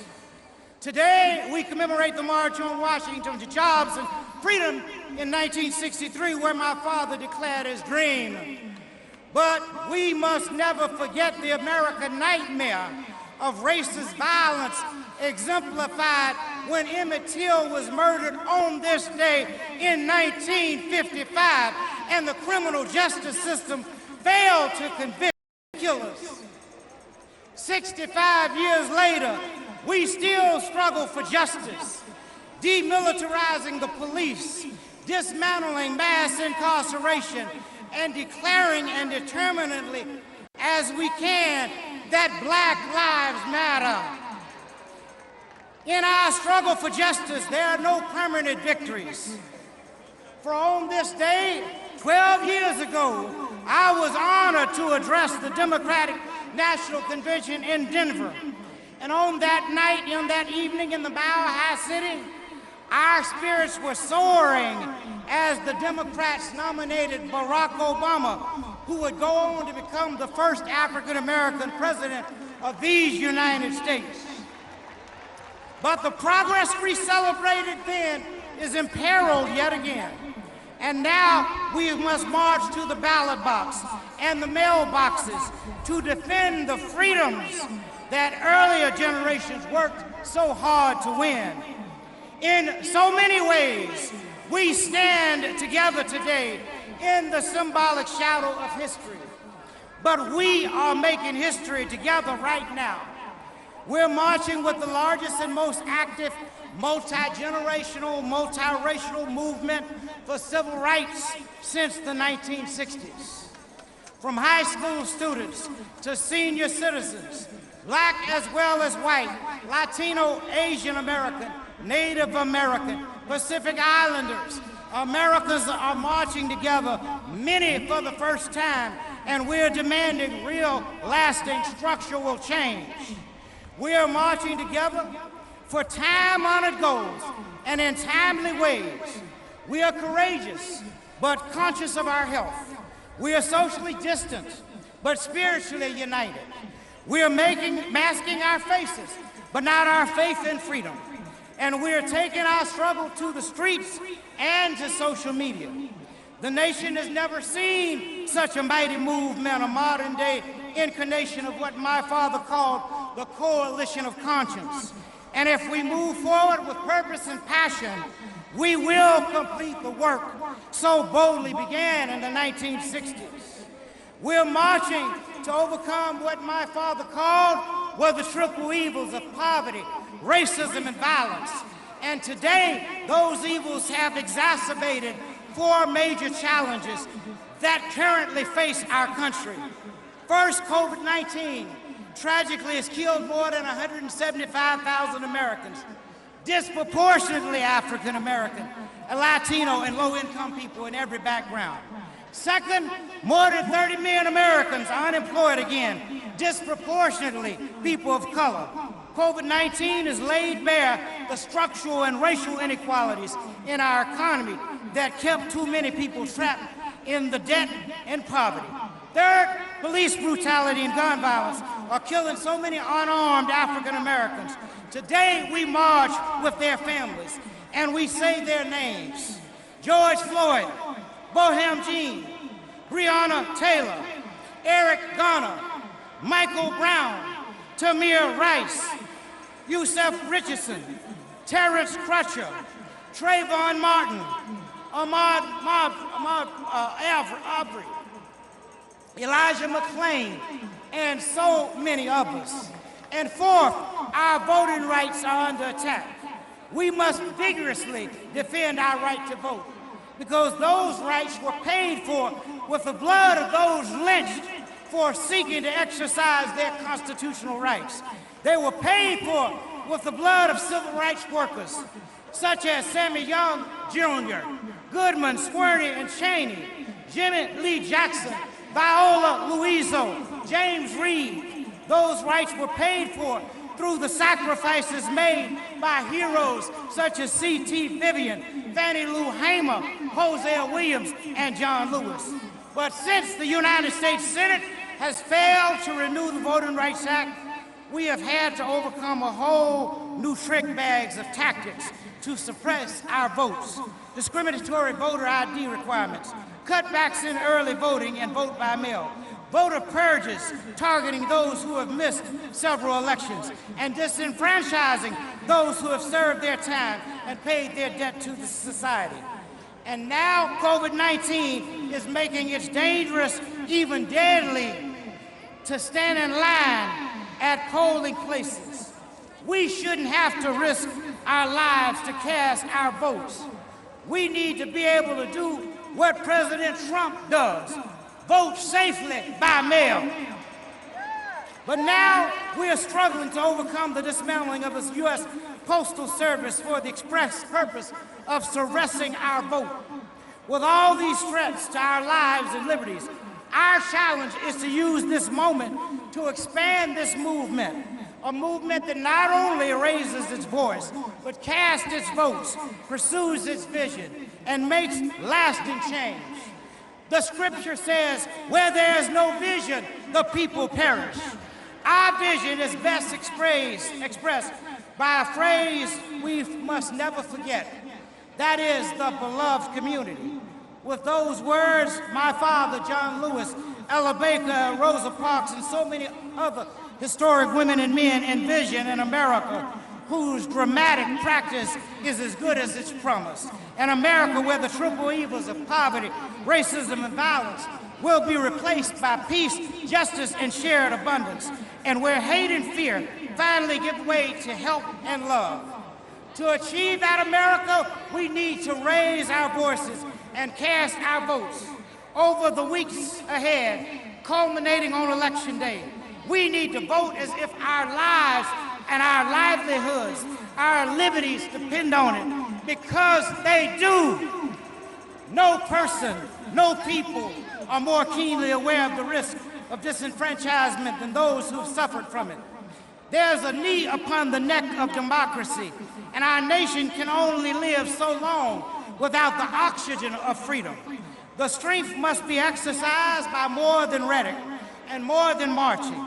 The simple challenge before us is that everyone can cast a ballot, and everyone who can must cast a ballot. And that ballot that is cast must be counted, and the result must be transparent and known to the whole world. And so today, I can call on everyone with the means to drive people to the polls, to make a plan for yourself, for your family and your neighbor, for those organizations and companies that care about democracy. I call on you today to offer your resources and your capacity to make sure every ballot is to count it. If our forefathers were willing to die for the right to vote, we can work for the right to vote, and I will continue to call on you to act in the coming days. You know, my father was assassinated in Memphis, Tennessee, while standing in solidarity with poor working people, sanitation workers, whose slogans, "I am a man," was a statement that they were human beings with rights that should be respected and acknowledged. They were asking for safe working conditions, for a living wage, for recognition of their union, and for human dignity. They summed up their struggle with those 4 words, "I am a man." That simple but powerful slogan impairs movements today, from Black Lives Matter to Fight for 15 and to the Me Too struggle against sexual harassment and abuse. Movements of marginalized Americans are still trying to claim the dignity they've been denied. Martin Luther King Jr. fought for the dignity of work, and that fight is never ending. In 1963, the March on Washington demanded jobs and freedoms.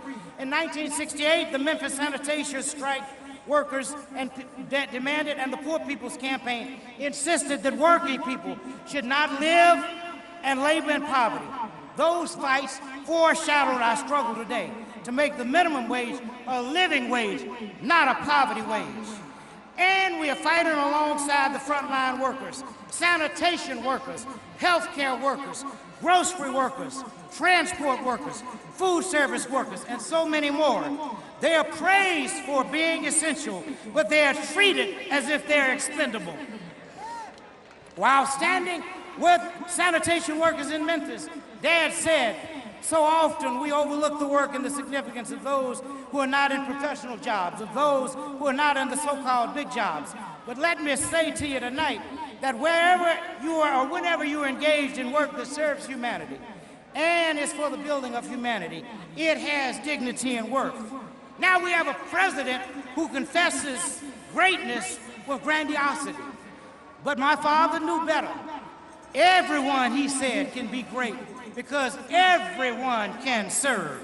He understood the human yearning for recognition. And in his famous speech, he explained that everyone wants to be a drum major, the leader of the marching band. And he challenged us to channel our drum major instinct into becoming drum majors for justice. While we honor our history, we must be a living movement, not a monument. If Dad were here today, I'm sure he would implore us not to deify him or selectively quote him when convenient. He would want us to be drama majors for justice, to champion the ideals he promoted, racial justice, social equality, and peace. And he would gently but intently challenge us not to dwell upon the past, but to live and labor in what he called the fierce urgency of now.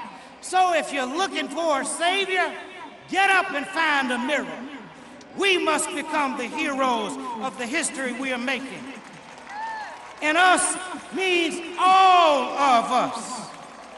In 1963, after my father spoke, Bayard Rustin, the architect of the march, asked the participants to join in demanding that Congress pass strong civil rights and voting rights laws.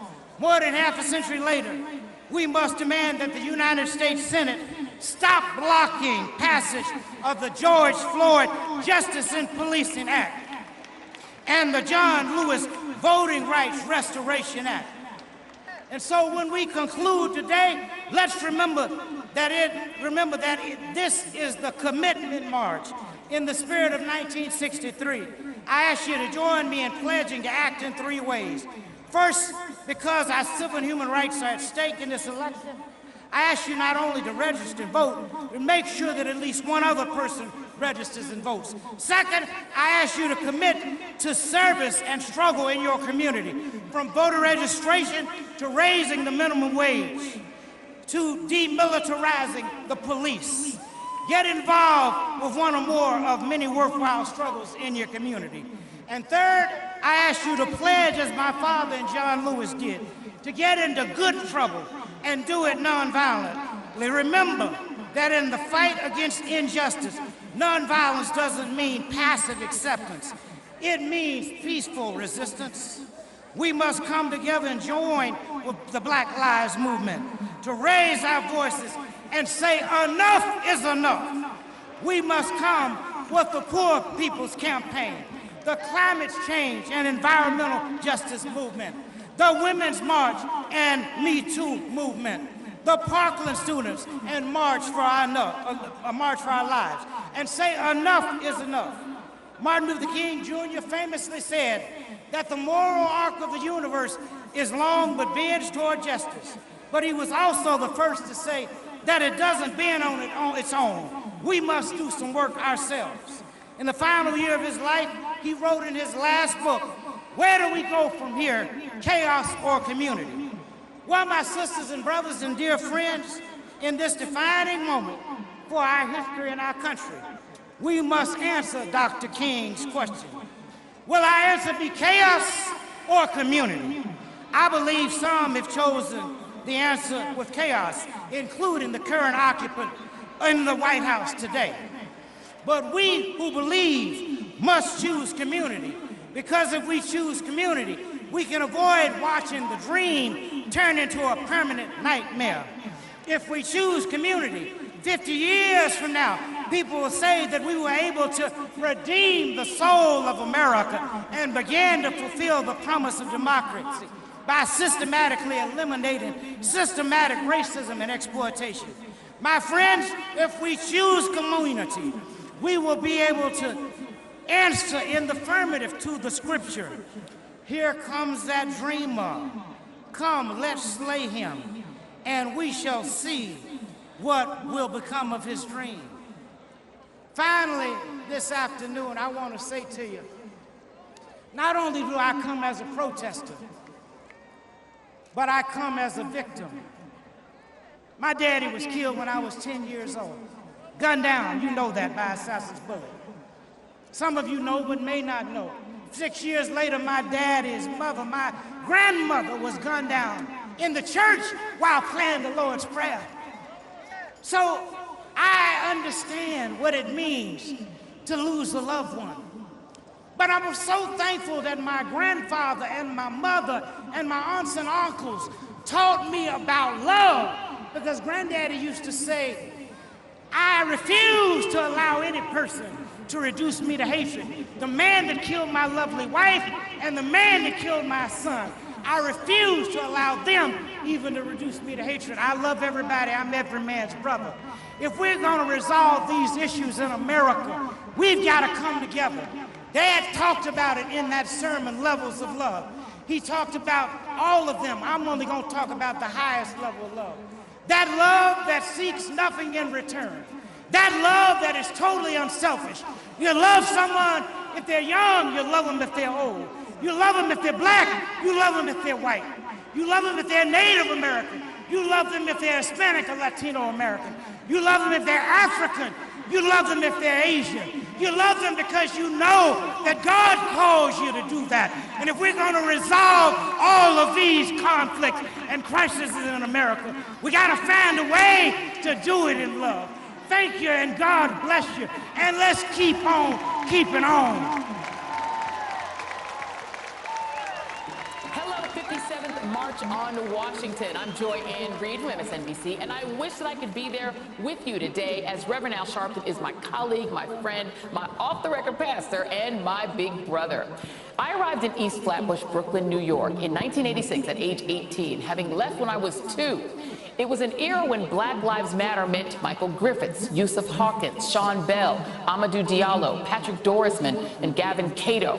It meant the Central Park Five and the replacement of New York City's first black mayor, David Dinkins, with Giuliani time. A stay away if you're black Bensonhurst and Howard Beach, and Reverend Al Sharpton, who was the only one who seemed to know what to do and who cared enough to do it. A generation earlier, it was Jesse Jackson, and before him, Dr. King. But for my generation, it was Reverend Al. Little did I know that many years later, I would get to know Rev as a local producer and host on Radio 1, when he was our big national host, and that he would become my colleague at MSNBC and a great mentor, supporter, and friend.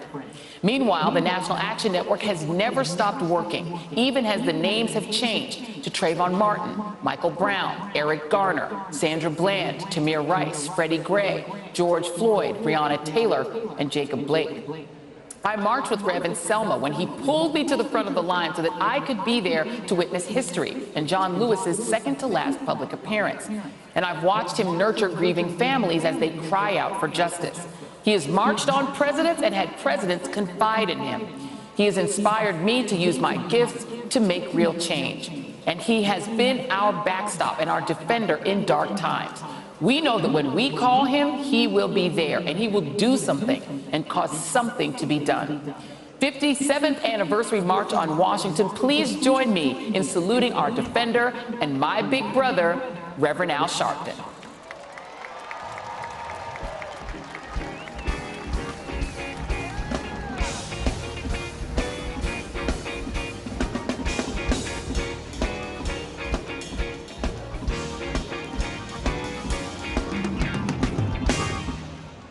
No justice. No justice. No justice. No justice. What do we want? What do we want? What do we want? When do we want it? When do we want it? When do we want it? When do we want it? All right.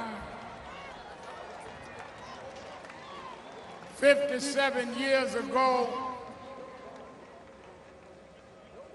in 1963, there was a struggle in Birmingham, Alabama.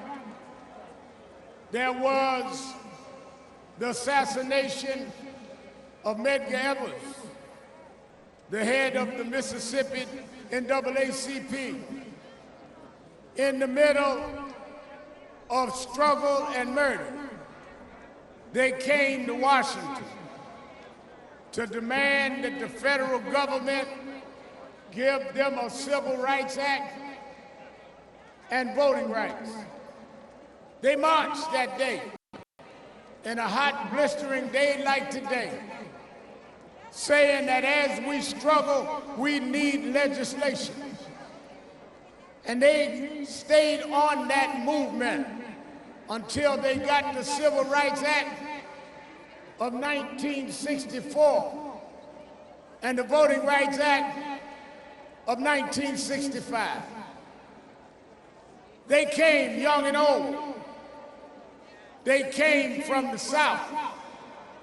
Many of them couldn't stop on the road to use a bathroom because it was against the law, but they came anyhow. Many of them couldn't stop and eat in a restaurant. They had to put their sandwiches in a paper bag because no restaurant would serve them because it was against the law, but they came anyhow. Many of them couldn't rest in a motel overnight, but they came anyway because it was against the law for them to stop.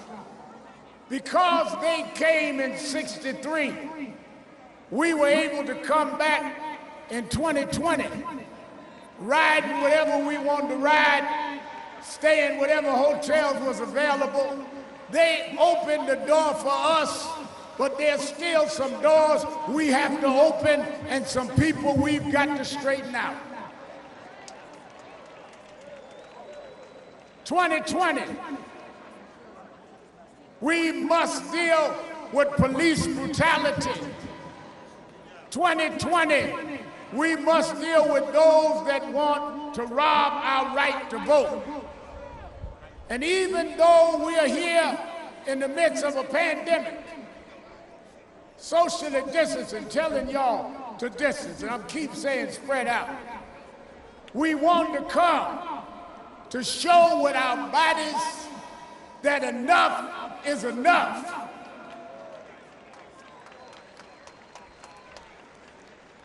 When I was headed to George Floyd's funeral, I talked with Martin III, and I said, you know, maybe we need to go back to Washington. He said, well, let's talk it out, Reverend Al. As I was giving the eulogy, I announced this march. We didn't know how we were going to do it, how we were going to plan it, how many would come, but we did it. Why are we in Washington?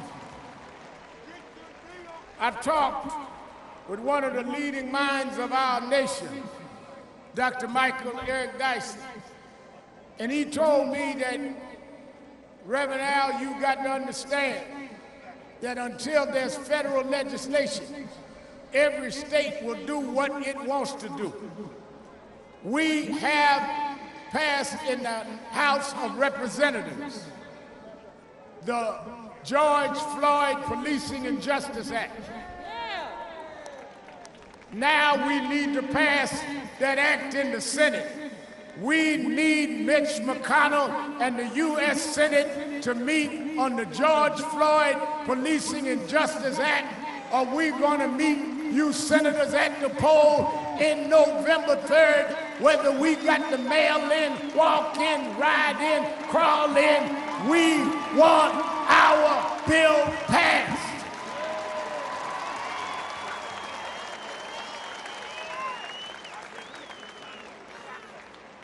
Several weeks ago, John Lewis, an outstanding congressman, made his transition. Last time Martin and I were here, he was with us, John Lewis. He and Reverend Hosea Williams and Amelia Boykin were beaten on the Edmund Pettus Bridge, tear gas, that led to the Selma to Montgomery March that got us the right to vote. And that right lasted till 2000. and 13, when they took and gutted out the middle of that bill, taking away the map. Well, we come to Washington saying, how do you memorialize John Lewis and allow the bill that he stood for us to die? We want the John Lewis Voting Rights Bill for the Congress. So we didn't just come today to have a show. Demonstration without legislation would not lead to change. We didn't come out and stand in this heat because we didn't have nothing to do. We come to let you know if we will come out by these numbers in the heat and stand in the heat, that we will stand in the polls all day long.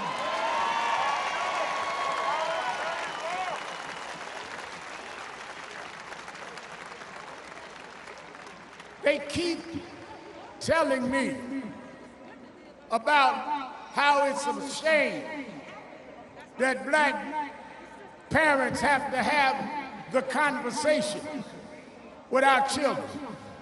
How we have to explain if a cop stops you, don't reach for the glove compartment, don't talk back, the conversation.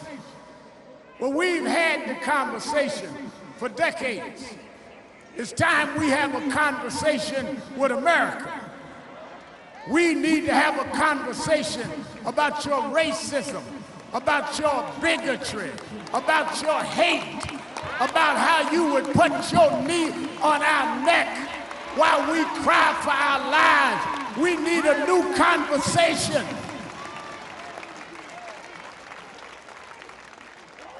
Oh, we didn't come to start trouble, we came to stop trouble. You act like it's no trouble to shoot us in the back. You act like it's no trouble to put a chokehold on us while we scream, I can't breathe 11 times. You act like it's no trouble to hold a man down on the ground until you squeeze the life out of him. It's time for a new conversation. I wondered why. I asked Dr. Dice, why did they have the march at Lincoln's Memorial? Why didn't they go to the Jefferson Memorial? Why didn't they go to the Washington Monument? And he told me, you got to understand, Reverend Al, 100 years before 63, 1963 was 1863. 1863, Abraham Lincoln signed the Emancipation Proclamation. He promised us full citizenship if we fought to save the Union. He promised us 40 acres and a mule. We never got the full citizenship. We never got the reparations.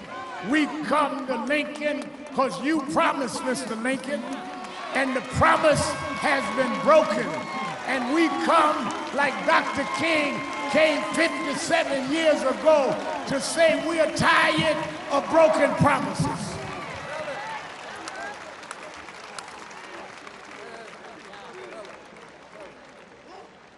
Some say to me, Reverend Al, y'all ought to denounce those that get violent, those that are looting. All of the families have denounced looting.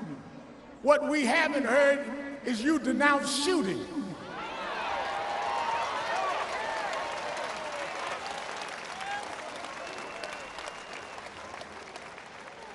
We will speak against the looting, but when will you speak against wrong police shooting?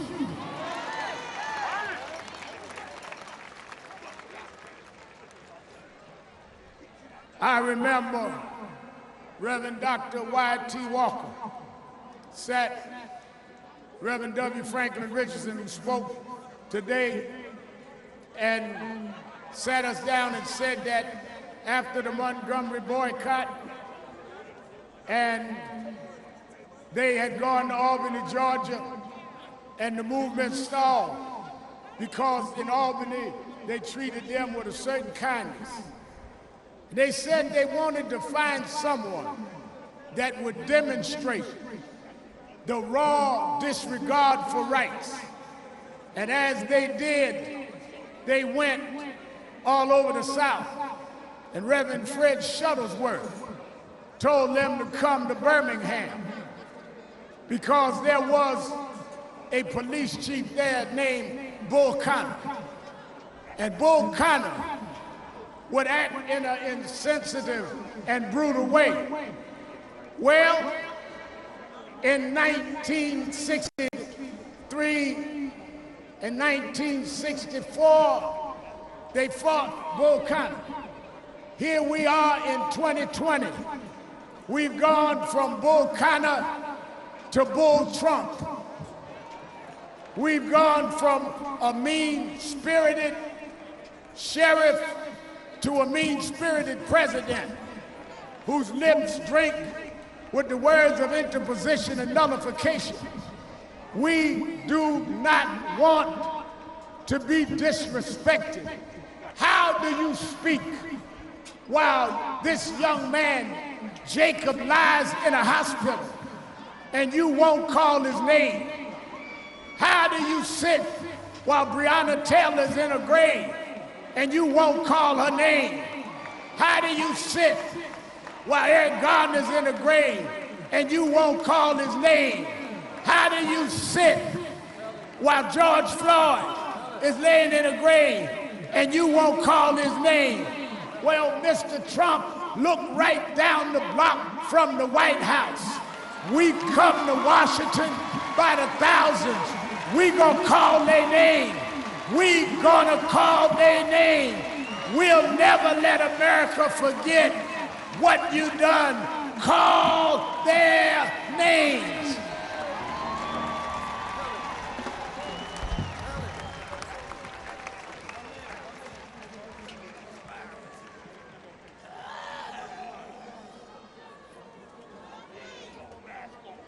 This is the time. This is the time for legislative change.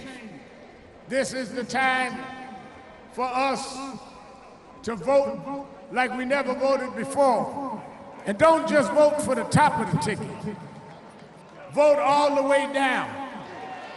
Go down from the top to the bottom. Vote all the way to the dog catcher. We want to get rid of anybody that's in our way, because our parents died to give us the right to vote. You can mess with the mail, but it ain't the sacrifice that Goodman and Cheney and Swerner gave. Our vote is dipped in blood. Our vote is dipped in those that went to their grave. We don't care how long the line.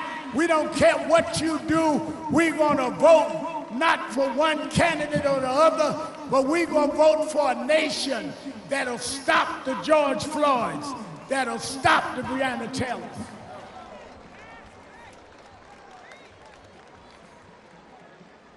They say when George Zimmerman was acquitted for the murder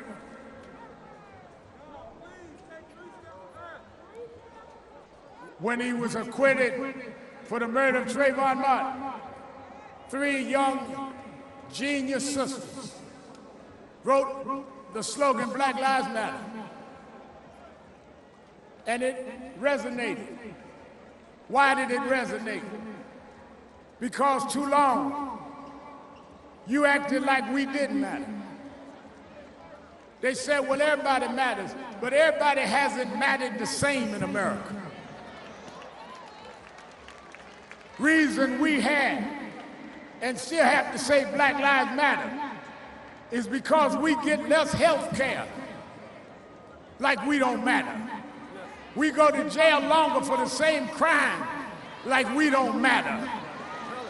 We get poverty, unemployment, double the others like we don't matter.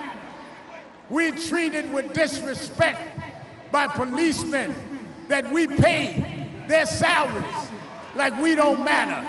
So we figured we'd let you know whether we tall or short, fat or skinny, light skinned or dark skinned, Black lives matter, and we won't stop until it matters to everybody.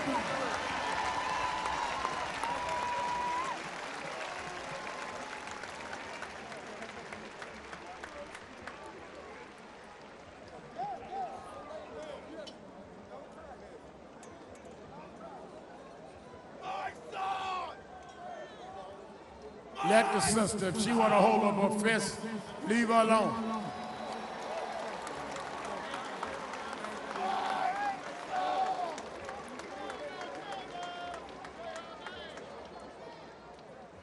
Let me say, as we hear from some of the victims, and as we get ready to march over to the King Memorial, 1963, Dr. King talked about he had a dream. Today, we heard from his heir and his son, Martin Luther King III, his beautiful wife, Andrea, and his granddaughter, Yolanda. And they are in their bloodline, the children and grandchildren of the dreamer. But we come in the same spiritual lineage, because I want this country to know that even with your brutality, you can't rob us of our dreams. Your bigotry can't rob us of our dreams, because we've always had to dream beyond our circumstance. We always had to dream of being what we were not allowed to be.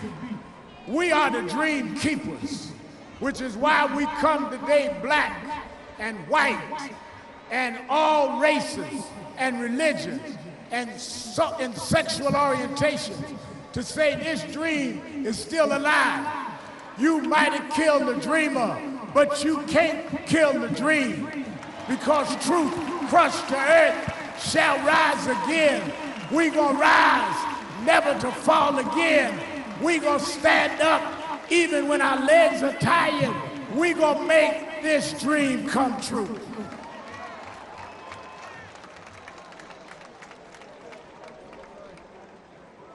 Let me say this. Let me say this as we close.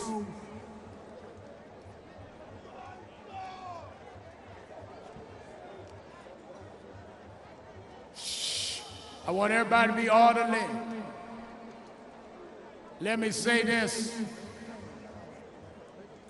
We all should leave here committed to keeping this dream alive. I want everybody that went to the website of National Action Network Net, nationalactionnetwork.net, that wants to help us on election day, be poll watchers to protect our vote. I want you that will be signing up. Early voting starts in 2 weeks. We on a nonpartisan way want to put people all over this country. They want to suppress our vote. We've got to have foot soldiers that will protect the vote and that will be out there. And I want you to say to yourself that you could have been so much more. You had ideas and dreams, not only as a race, but as a person. But society had their knee on your neck. We could have developed and been as successful as others, but society had their knee on our neck. But we're not gonna lay and submit no more. We're not gonna take it. Some have different tactics, but we all are rising up. You're gonna get your knee off our neck. If we gotta march every day, if we gotta vote every day, we will get your knee off our neck. Enough is enough. Enough is enough. Enough is enough. No justice. No justice. No justice. No justice. All right. I want to bring out, I want y'all to back up. I want y'all to bring, to my left is the mother of Breonna Taylor.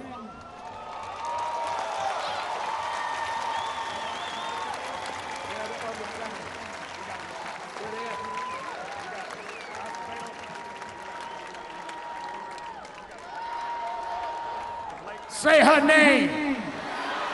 Say her name. Say her name. Say her name.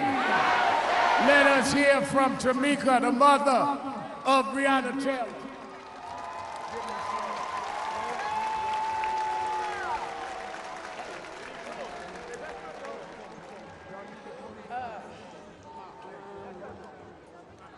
Hi, everybody.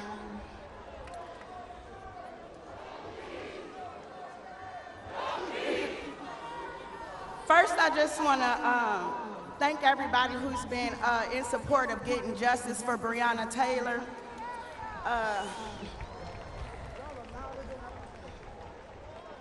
Second, I just want to, I got to thank Louisville, Until Freedom, my family, and most importantly, Kenneth Walker, for coming out here and continuing to say her name louder.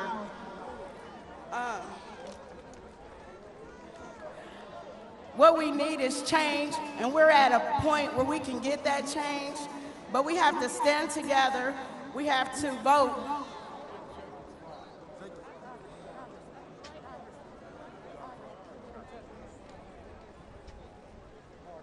I'm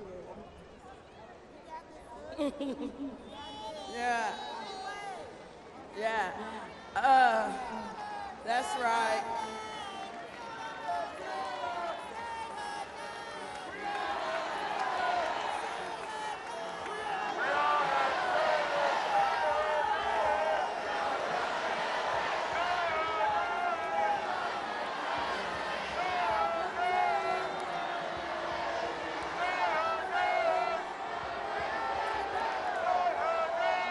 Say her name. Say her name. Say her name. All right, wait a minute. Shh. I brought Mr. Lincoln all of the broken promises.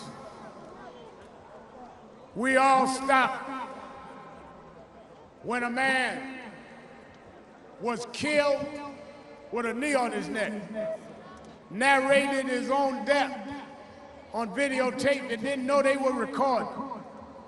But his death has been the impetus of a global movement.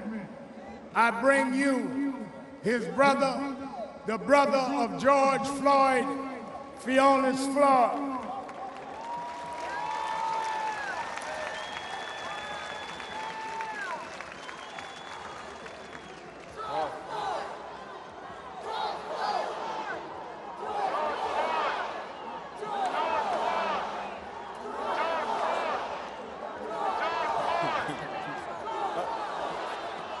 George Floyd.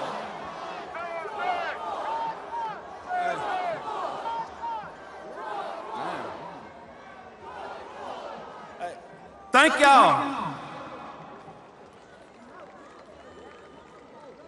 Get my sister Bridgett, my attorney Tony Romanucci, my wife Keita, my sister Tanya, my nephew Brandon. Your brother. Okay. All right. I'm so overwhelmed right now with everybody is here right now. Man. No. Hey, I wish George were here to see this right now. That's who I'm marching for. I'm marching for George, for Breonna, for Ahmaud, for Jacob, for Pamela Turner, for Michael Brown, Trayvon, and anybody else who lost their lives or are too evil.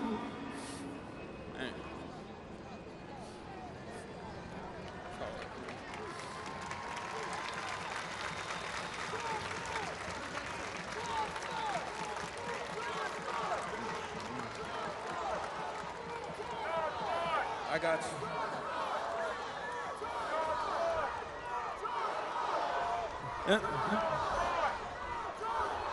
It's never been more clear than change right now. It's happening right now because we demand it.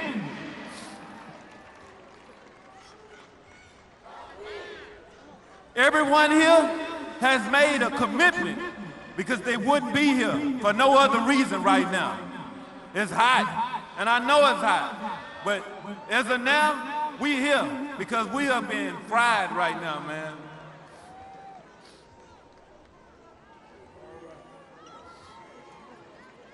Man, Bridgett, I'm trying.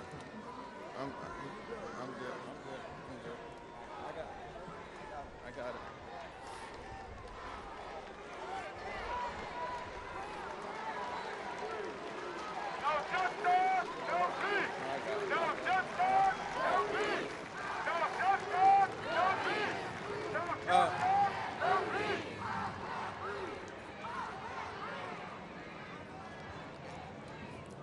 As of now, everybody out here right now, our leaders, they need to follow us while we're marching to enact laws to protect us.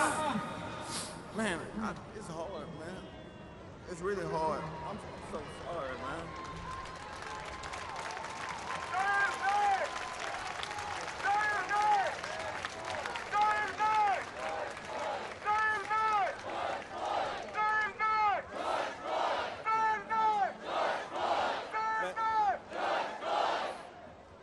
My brother George, he's looking down right now. He's thankful for everything that everybody is doing right now.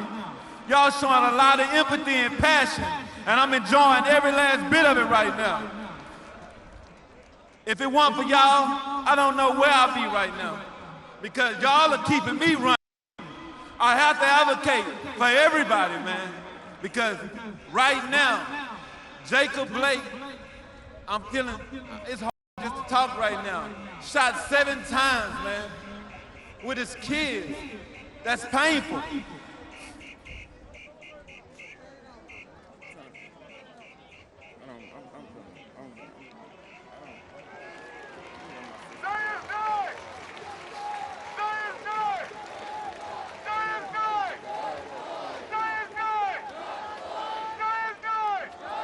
I'm Bridgett Floyd, George Floyd's sister.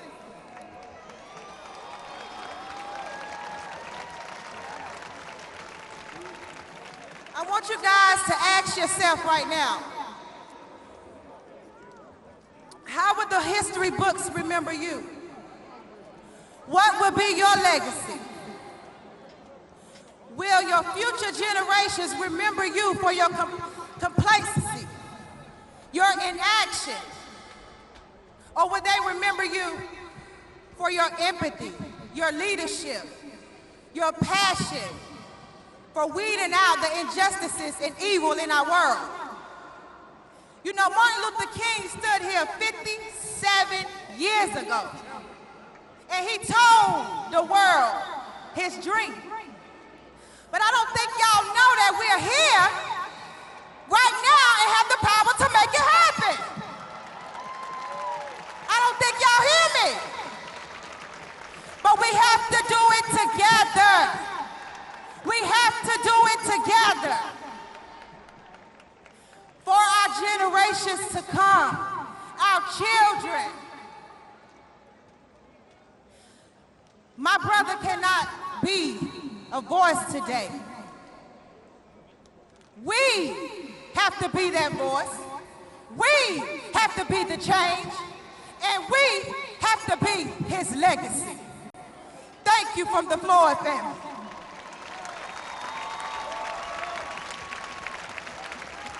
No justice, no peace. No justice, no peace. No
Now, wait a minute, y'all too close to each other. Y'all stretch your arms out and stretch out now. I know we outside and you got on a mask, but don't get that close. Y'all spread your arms and social distance. Y'all too tight up here.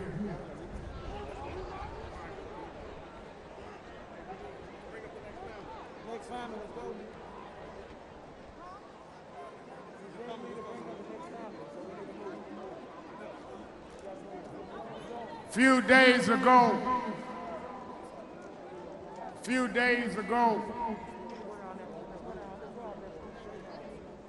okay. All right, go ahead. Go ahead. Yeah, go ahead, follow. Okay, go ahead, Quincy. Come on, sisters.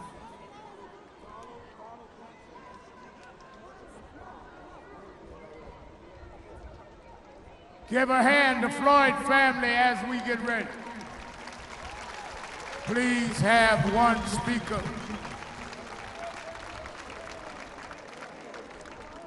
Shh.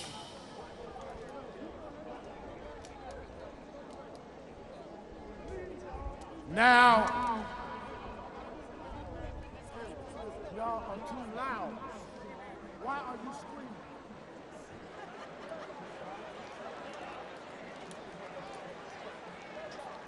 Now, a few days ago, I got a call and talked to a father whose son was shot in Kenosha, Wisconsin, 7 times in the back. While he was running into his car, policeman had the edge of his t-shirt. There was no weapon in his hand.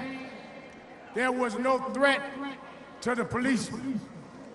By law, a policeman should only use deadly force when they are on a light, extenuating circumstance.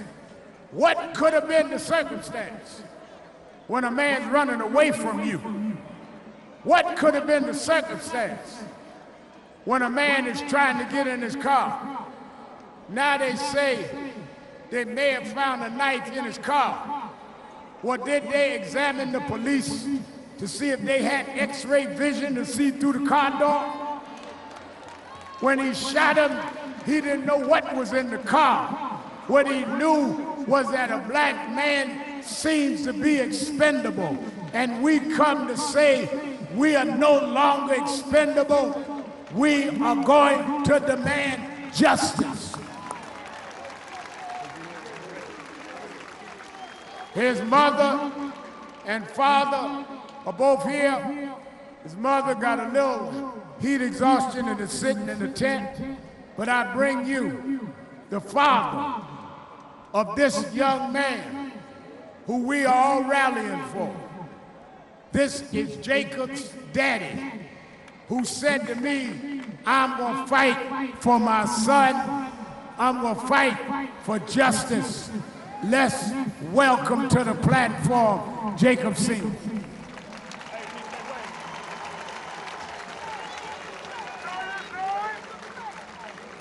Jacob Blake, say his name. Say his name. Say his name. Say his name.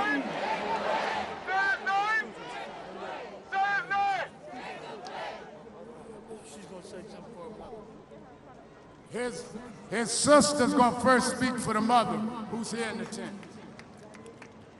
America, unapologetically, I am here to tell you in front of the world that you got the right one. God has been prepared me. America, your reality is not real. Catering to your delusions is no longer an option. We will not pretend. We will not be your docile slave. We will not be a footstool to oppression. Most of all, we will not dress up this genocide and boo and call it police brutality. I pledge allegiance to the truth. Black America, I hold you accountable. You must stand, you must fight, but not with violence and chaos. With self-love, learn to love yourself, Black people. Unify.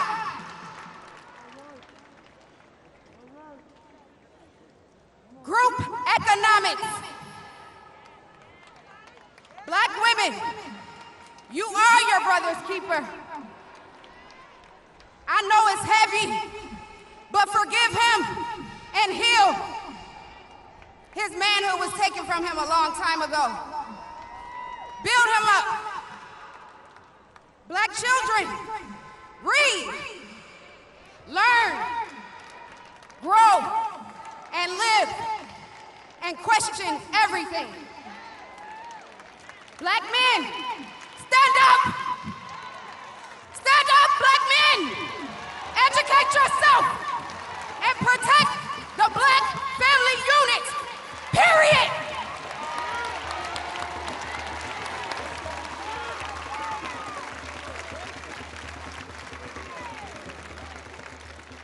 No justice! No justice! No justice! Jacob Blake! Jacob Blake! Jacob Blake! There are two systems of justice in the United States. There's a white system and there's a black system. The black system ain't doing so well. But we're gonna stand up. Every black person in the United States is gonna stand up. We're tired. I'm tired of looking at cameras and seeing these young black and brown people suffer. We're gonna hold court today. We're gonna hold court on systematic racism. We're gonna have court right now. Guilty! Guilty! Guilty! Racism against all of us. Guilty! Guilty! Racism against Trayvon Martin. We find them guilty! Racism against George Floyd. We find them guilty! Racism against Jacob Blake. Abdul Dawala. If I said the name wrong, Allah forgive me. Guilty! And we're not taking it anymore. I ask everyone to stand up. No justice! No justice! I met this man when I was 7 years old. How did I know I was gonna meet this man again in these circumstances? I truly did not want to come and see y'all today for these reasons. My father was in town for the first march on D.C. I have a duty. I have a duty to support and understand each one. I love everybody in this crowd. I love you. If nobody told you today, Big Jake loves you. But we're gonna stand up, baby. We're gonna stand up together. I need your strength. Big Daddy's legs ain't that good anymore. I need your strength. No justice! No justice! I love y'all.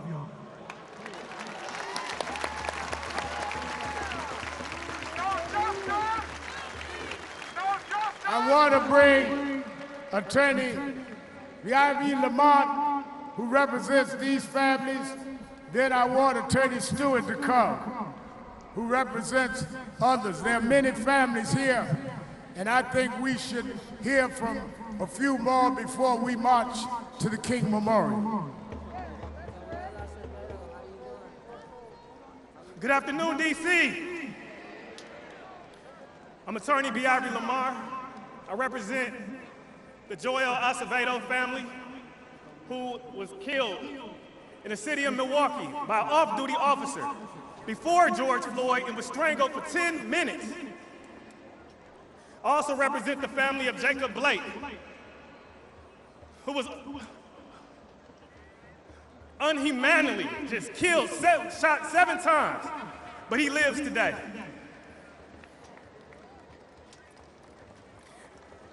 At this time, I want to just thank Reverend Al Sharpton and the National Action Network for having this event here today, because action is what we're here for. I'm gonna tell you right now, we're tired of talking. We're tired of talking. We're tired of playing games. 2020 is the year that America is gonna be put on timeout. We thank the Milwaukee Bucks,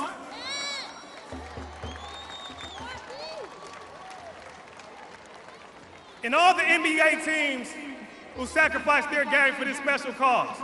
We thank the Major League Baseball, we thank all the actors, entertainers, celebrities across this country who utilize their platform for justice. Today, I just want to let you know, this is the last season of the police version of How to Get Away with Murder.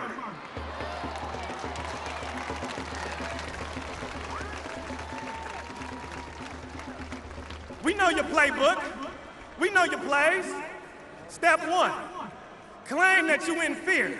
Find an object or an action and say that you're in fear so that you try to justify killing a black or brown person.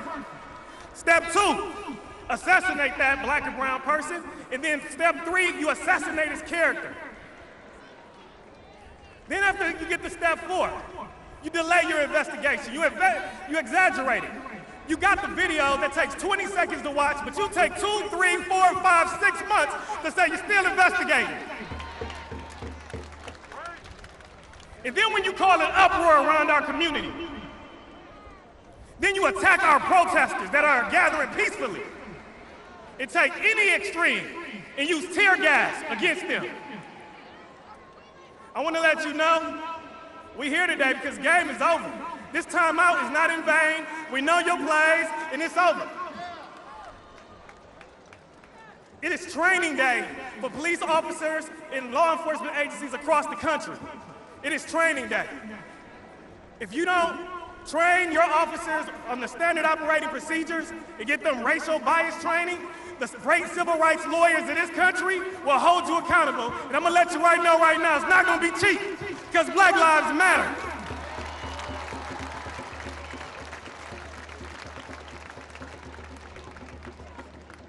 I want to thank you right now all across this country for standing up for justice, standing up for this very important cause. The time is now to take change, and we're not going to stop until we get it. And we're going to shut it down if we don't get it. If we don't get it, if we don't get it, thank you. Yeah, now I'm going to bring up the family of Joel Acevedo, another case in the state of Wisconsin where an officer strangled an innocent man for 10 minutes. Woo.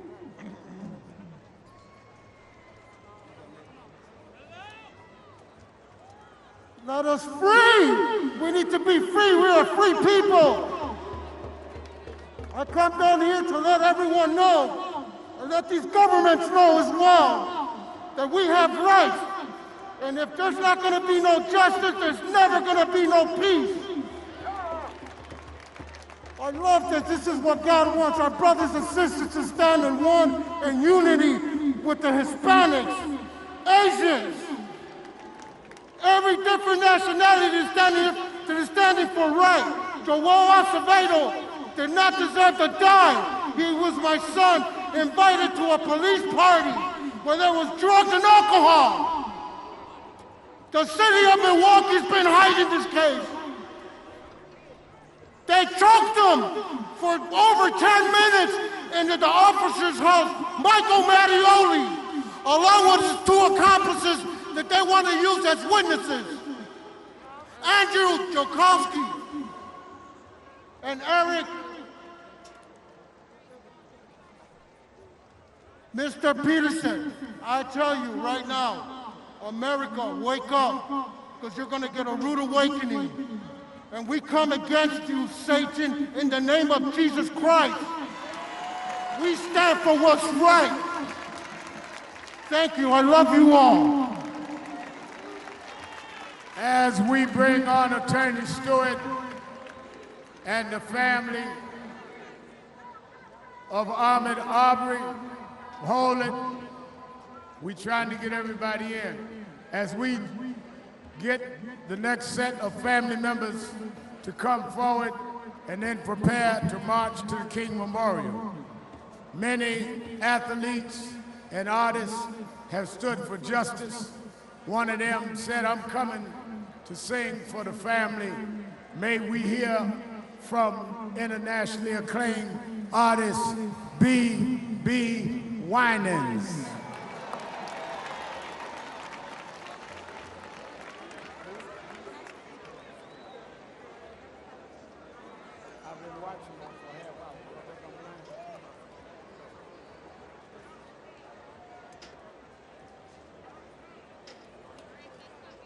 No justice!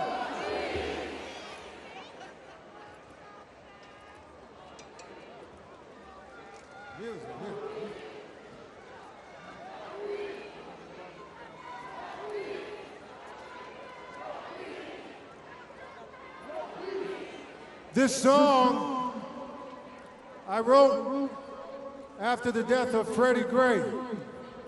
My son at the time was 15 years old, and all I remember was seeing my son's eyes in Freddie's eyes. And I went to the piano and I wrote a song, not just for my son, but for every son and every daughter that's represented. Black lives matter. I said black lives matter. Black lives matter.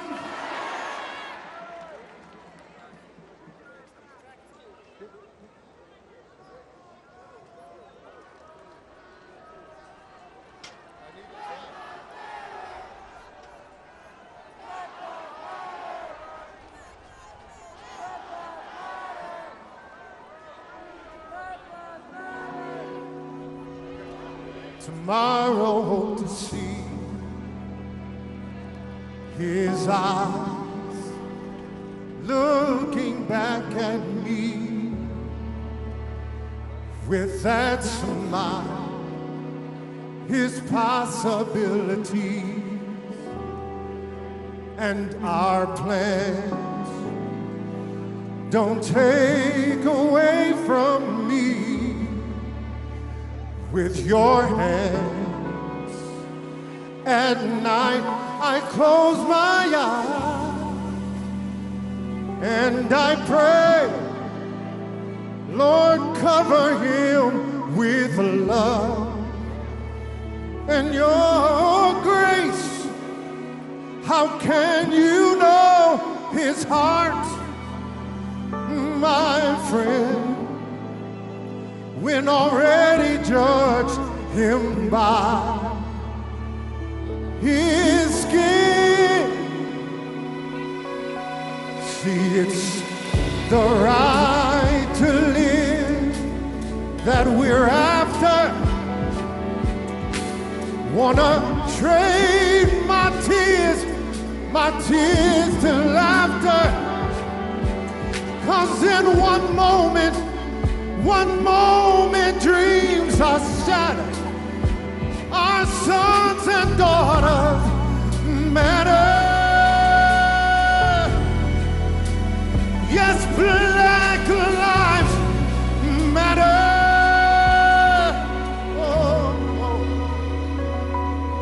So let my words resound clear with hands lifted high and revered urgently regard, dispel fears in hope of saving lives that we hold dear. Yes, we do. See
to see my son eyes looking back at me.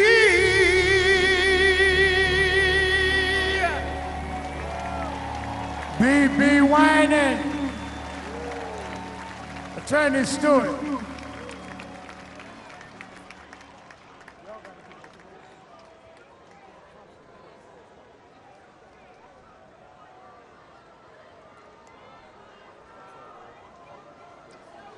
I'm Attorney Chris Stewart with Attorney Justin Miller, and I bring you words and thanks for the support that y'all have given us in all of our cases. On behalf of Gianna Floyd, the daughter of George Floyd. On behalf of Rashard Brooks, and Tamika Brooks is in the crowd. On behalf of Walter Scott and Alton Sterling, and all of the other names, the support is because of the community here, because of Rev, because of Lee Merritt, because of Ben Crump, because of all of the people that are standing up and fighting. 57 years ago, we were standing right here, trying to fight poverty and oppression. That illness has not changed. There has been no vaccine for racism. There's been no quarantine for police brutality. And that's what we're here for today, because we're all the cure. All of these families up here, their children are not victims, they're the vaccine. Thank you for your support. Continue to fight, because without you, we're nothing. Let us hear. Attorney Merritt is bringing the mother, the sister of Martha John, killed by a policewoman who said she thought it was her house. Let us hear from the sister.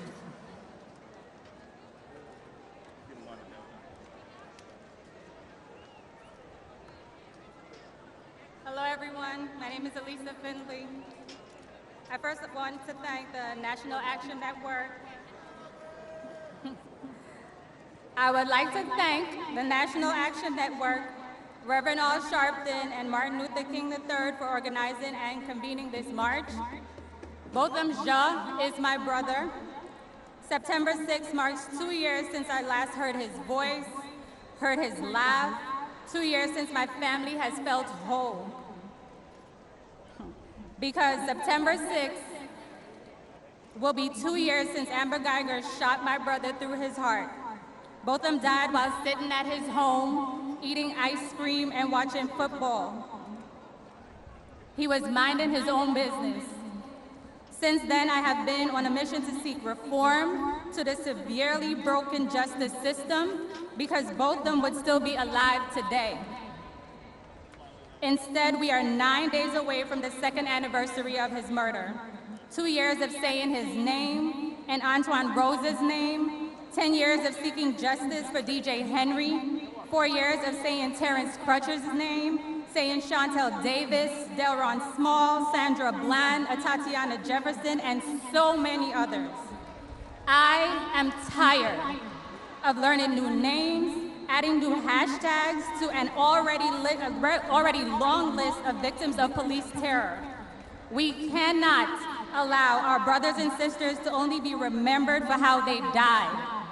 We need to continue to push for change so that their lives were not taken in vain. We are all in this together. We are our brothers and sisters' keeper. Thank you.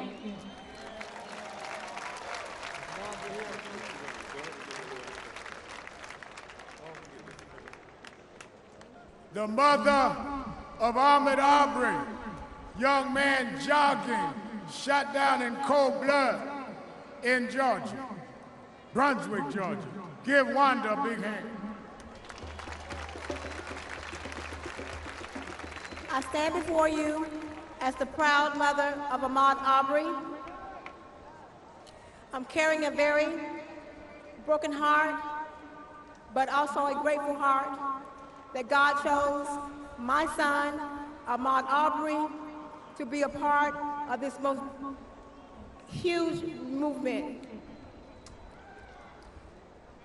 I do believe if we continue to stand and fight together, that we will get change.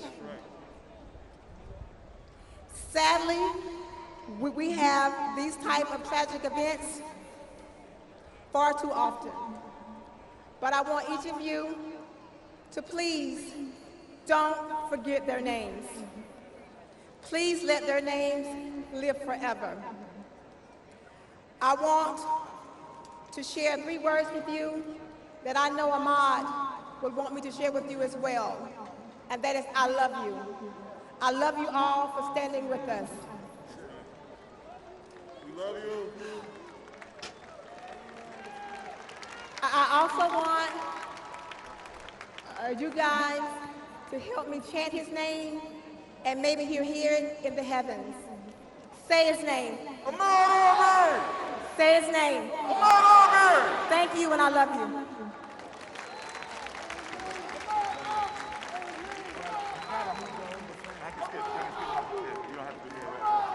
You spoke, man. No.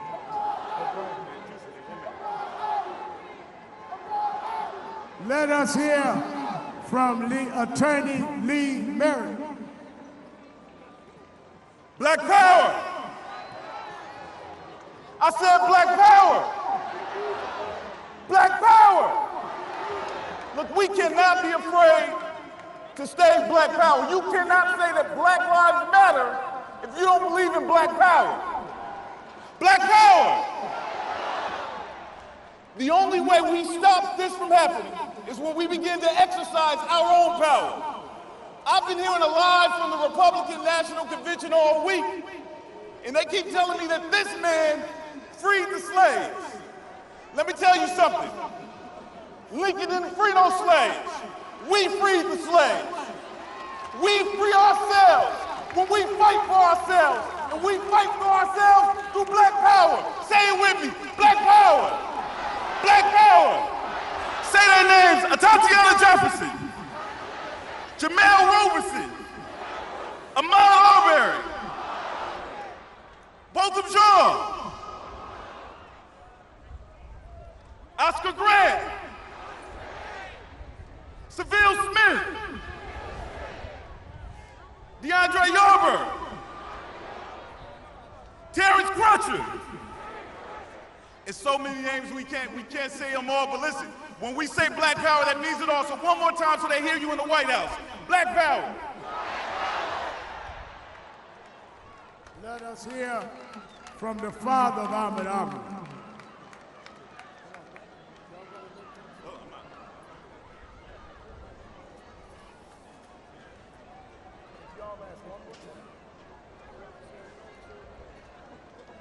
One thing, I just want to thank God for all support for my son and his mother.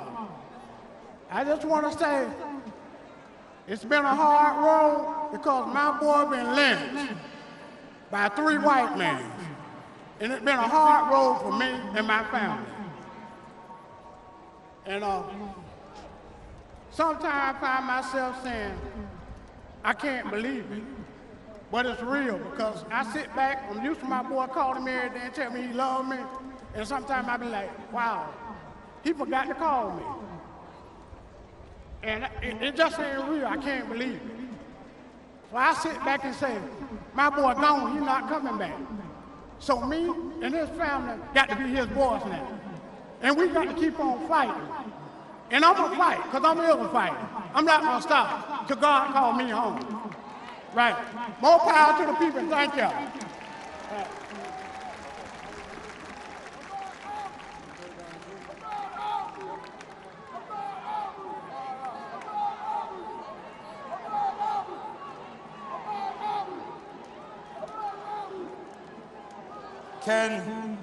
Can we also say the name Trayvon Martin?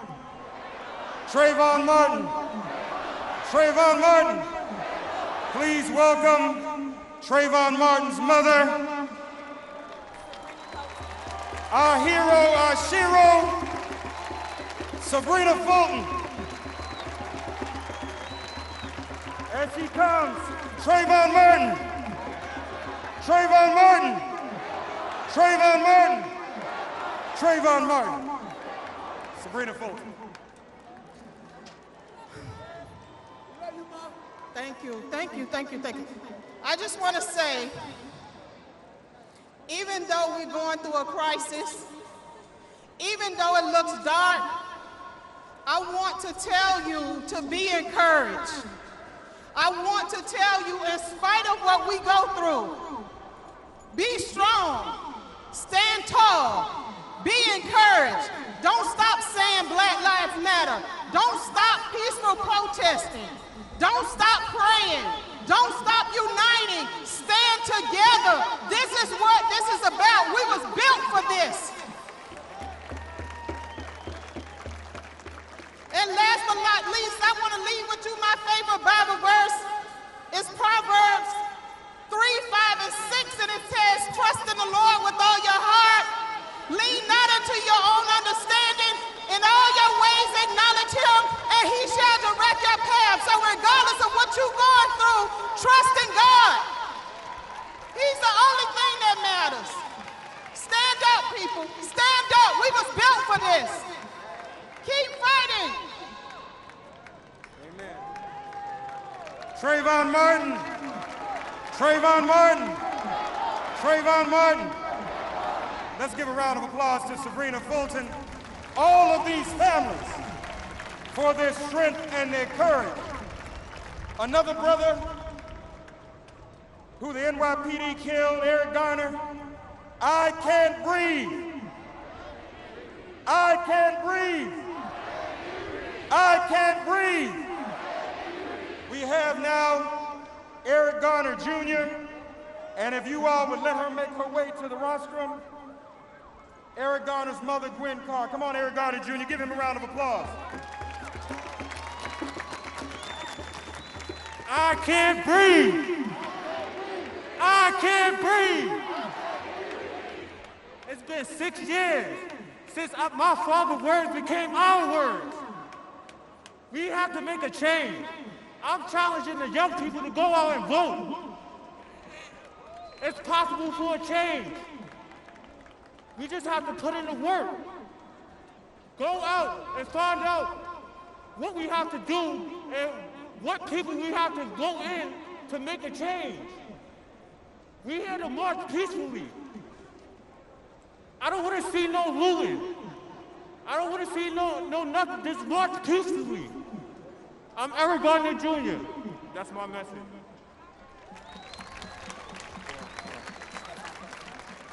We have the mother of Oscar Grant, ladies and gentlemen.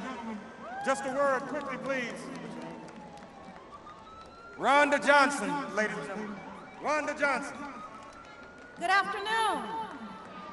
I want you to know that this race is not given to the swift nor to the strong, but to the one who endures. And we are a fighting people. Micah 6:8 says, what does the Lord require of you? To walk humbly and justly. And when we think about justice, we look at us as a people, we have not received the justice that we deserve. And it's going to require each and every one of us to continue to band together, to continue to march, to continue to protest, to continue to call the injustices unjust. And you, as a people, we as a people, can make it happen.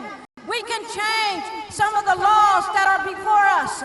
If we band together, I have with me my brother, Cephas Johnson, Uncle Bobby, and we are here to fight till the end because we know from Oscar's case, only 11 months in the county jail. Where is the justice? Where is the justice? We look at liberty, and liberty is imbalanced. And until we as a people begin to fight like we are fighting on today, like Martin Luther King had that dream, and so we must have the dream that we're going to see equality of all people. I am Oscar Grant. Say his name. Say his name. Say his name. Say his name. Louder, say his name. All right, we love you.